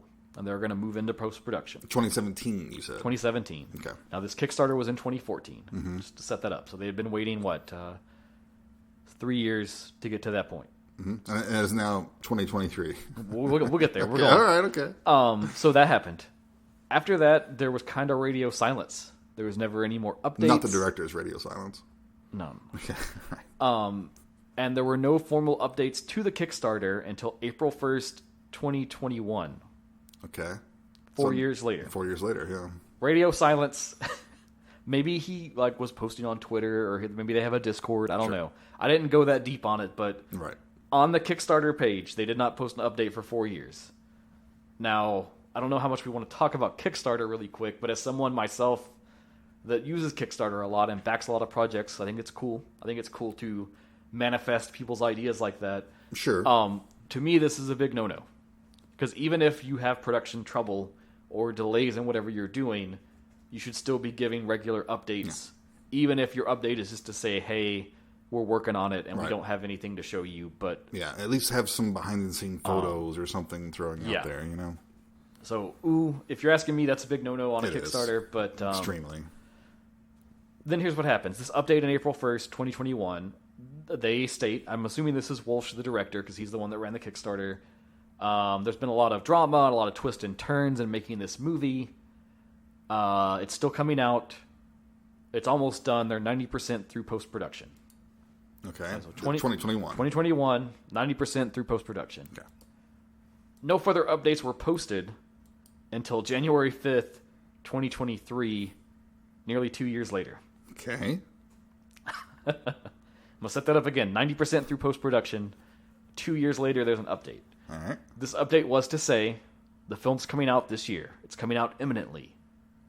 But they had to clarify a few things. The Muck prequel had morphed and changed into its own thing, now titled Kill Her Goats. So to be clear on that, they clarified this is not the prequel to Muck that they originally built, but it is set in the Muck universe and is considered, quote, a Muck tale.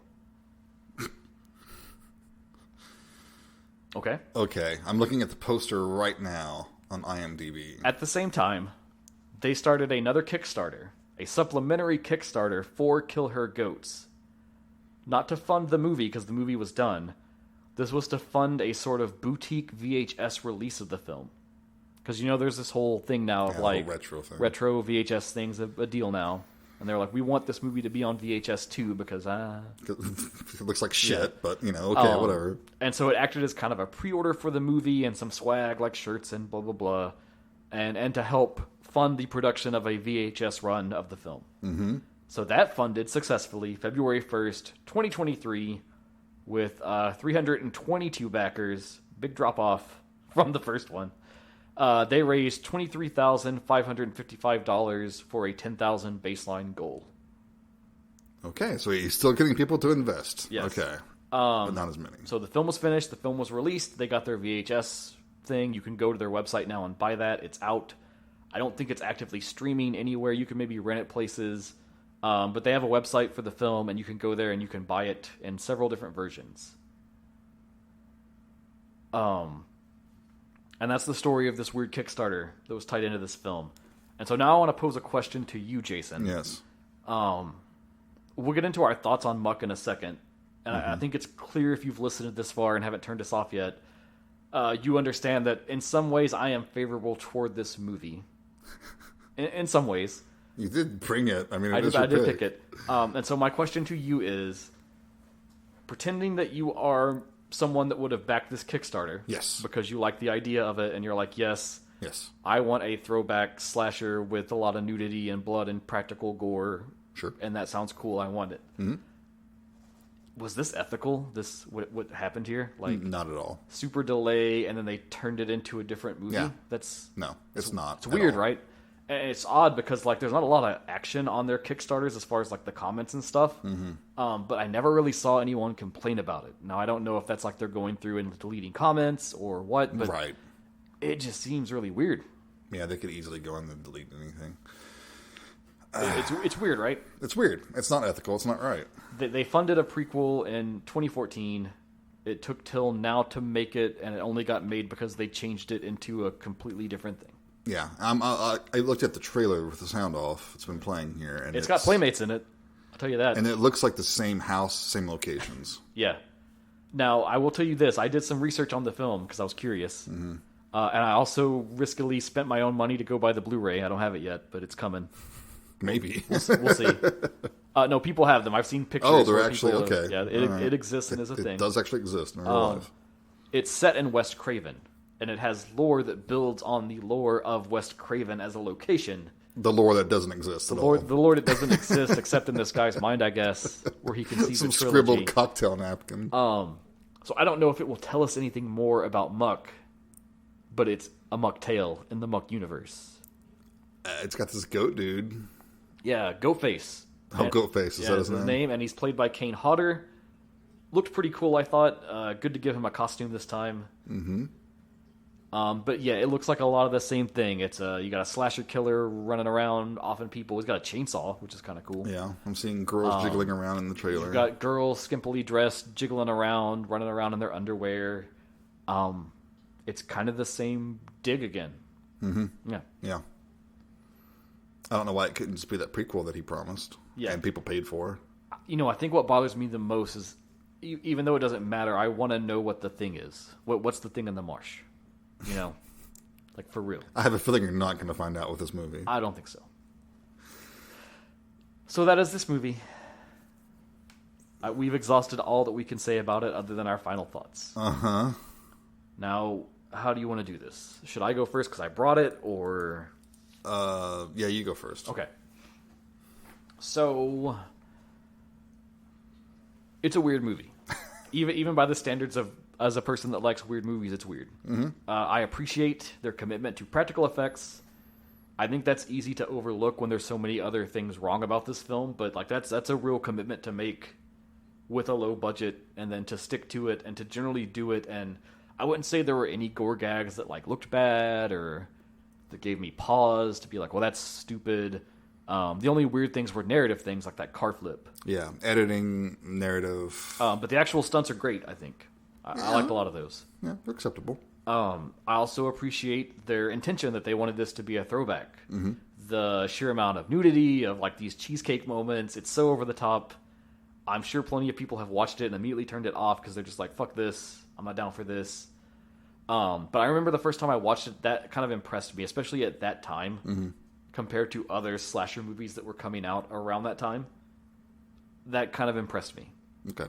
And this is a random reference to make, but it gave me this like nostalgic enjoyment because it made me go back to, again, like your kids and you're renting movies at the video store.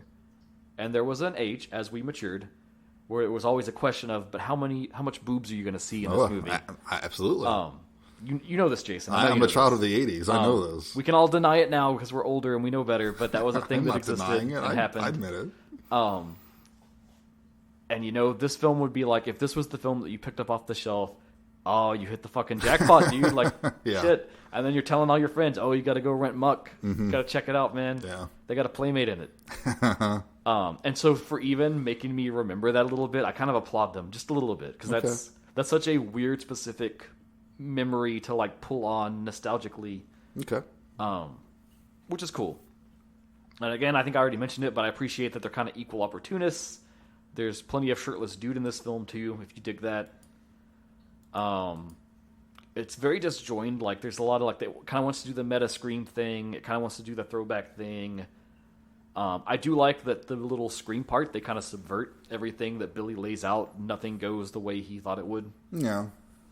Which is interesting. Kane Hodder's great. I think he's royally underutilized. Big time. They really should have leaned into him more, especially if they had him. I don't know if they could only have him for a little bit or something, or what the deal is, but I don't know why that makeup took 6 hours. I'll tell you that right now. Yeah, but he looks great. He's awesome in every moment he's in. He gets that one great kill on the steps with the axe, which is brutal. Characters are weird. Troit, the Giga Chad, capital G, Troit. Capital C. I'm calling it today. He's so fucking weird, and then he becomes the protagonist. He becomes the action guy at the end. He survives. He got problematic written all over him. At the same time, you're just kind of stunned to even see him continuing to exist in this film. Yeah. It's weird. It's weird, but it's kind of fun in a weird bad way. Hate everything about the whole trilogy aspect. I think if you're a new filmmaker and you don't know what you're doing that much, it's obnoxious. I think you should have tried to make one good film and then go from there if it worked. At least make your one good film stand alone. Yeah. Because this film is really weighted by the fact that there's supposed to be another movie before it that we should have spent learning that core cast that we never get, which hurts it in one way. And then we've got this creature, this entity, this monster. We don't know what it is. But we don't see it or anything. We don't know anything. But part of the crux of this whole film, I'm going to go back to the synopsis, trapped between two evils, forcing them to fight, die, or go back the way they came. Now, we as viewers don't even really understand that because we don't know that first film. Right.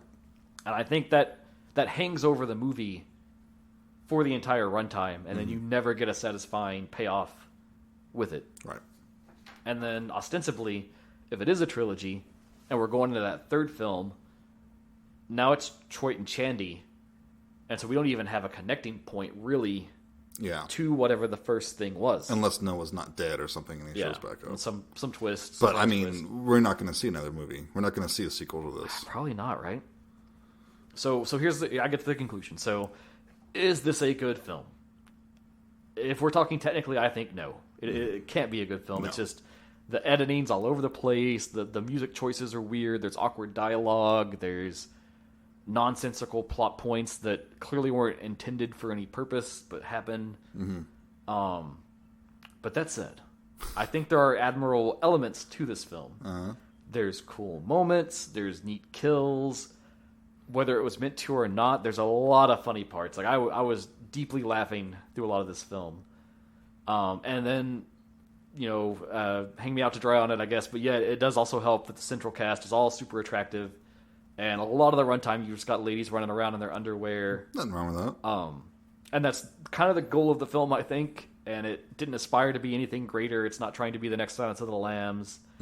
It wanted to be this kind of raunchy throwback slasher. And it set out to do that, and it did that. Now, it's not a good one, but it is one. And on some level, I want to love it for that, but it is not that good. So all that said, I'm going to give it 3 stars. 3 stars. Okay. Which is probably one of the more generous ratings you will ever find for the film. It's very generous. Yeah, it didn't work for me. Yeah. I mean, I like you. I like where I guess its heart is at the whole throwback. Its heart is in the right place. No CGI. We're gonna do this for real. I appreciate that. I appreciate the raunchy aspects. I appreciate the exploitation aspects. That's age old showmanship right there. But it's just not. It doesn't come together for me. Right. I mean, there are parts I'm laughing, but I'm not laughing with the movie. I'm laughing at the movie. Yeah. I don't think that's what the director intended.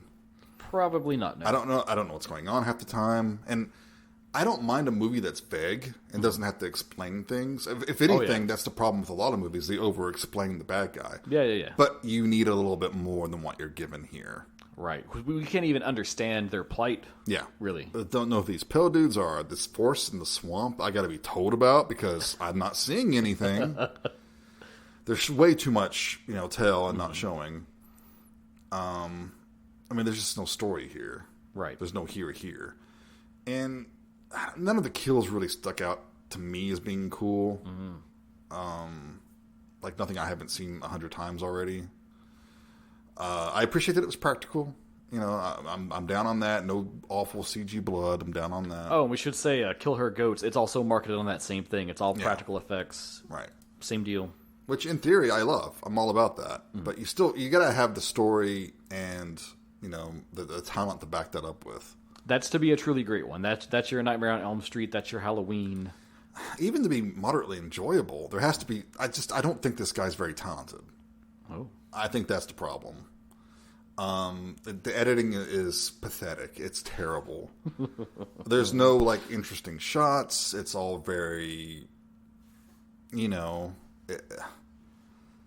like I said. There's a lot of tight shots. You might get a master every now and then to establish something. Which I did notice that about the Kill Her Goats trailer. One of the first things you get is they used a drone to get a big, wide establishing shot of the Cape Cod area. Yeah. So I was like, they've at least learned. Everybody's using the drones now for that, and that's great. That's fine. It's a tool. That was part of what made me even say, okay, I'll gamble on buying your movie a second time. But I think everything is like the script, the editing, the directing, the music, the acting. It's amateurish at best, incompetent at worst. I got big first time student film vibes. Yeah, and, I mean, credit where credit's due. They made a movie. They got it done. Cool. A lot of people don't even accomplish that. That's great. Right. But it doesn't mean I want to watch it. And I can't even really enjoy it on a so bad it's good kind of level because it frustrated me the whole time through. It's a very frustrating watch for me. Like when I don't even know where characters are in relation to each other and why I should care about these people's predicament when I don't know who they are, where they are, what got them into this predicament to begin with.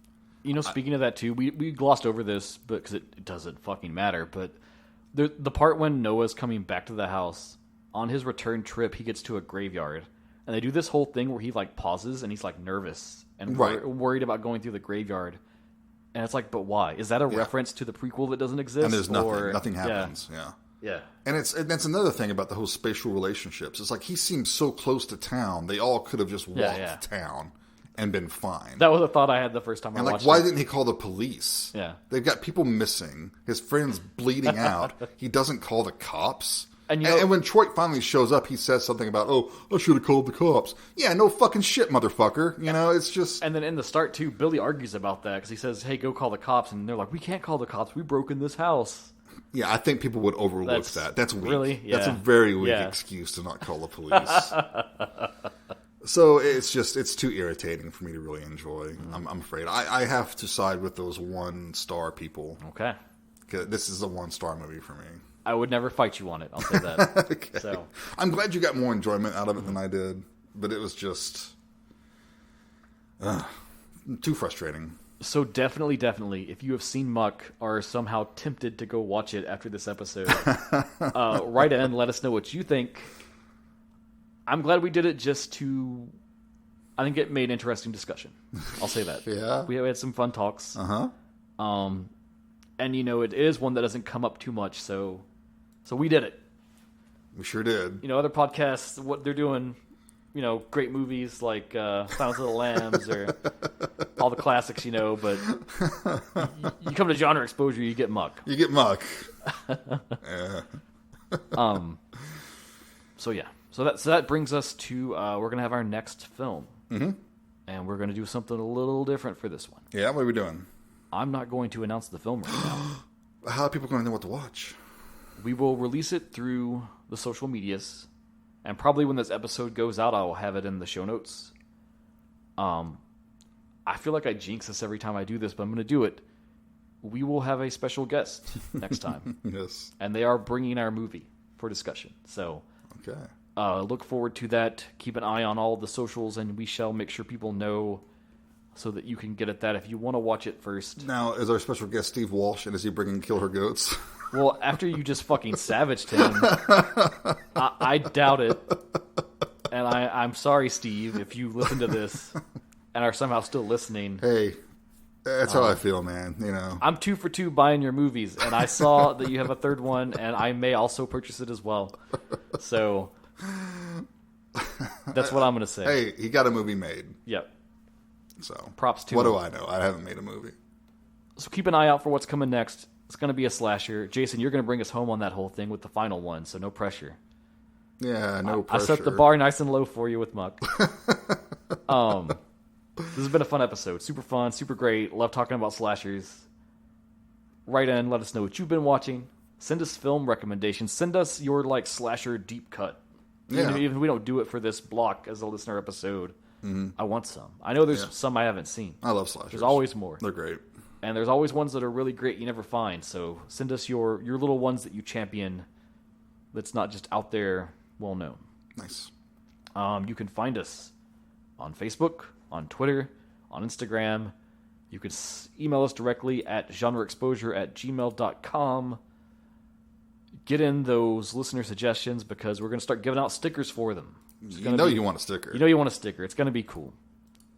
They're coming in the mail anytime now. Yeah, I guess that's... Man, I'm mucked out, man. This is... I'm so mucked up. How right do now. I do outros now? We talked about our things and email us. Yeah. Just come back and join us for the mystery movie. Hey, man, you've been listening to fucking Genre Exposure.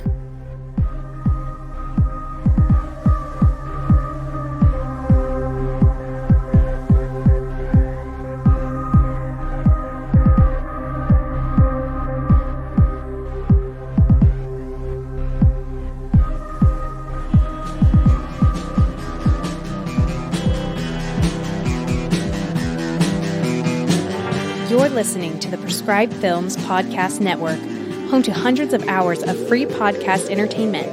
The shows on this network all have a common goal, providing you with the best discussions about movies and other forms of entertainment media. The PFPN hopes to fill your earholes with audio joy. Visit our website with links to all the other amazing shows at www.thepfpn.com. Thanks for listening.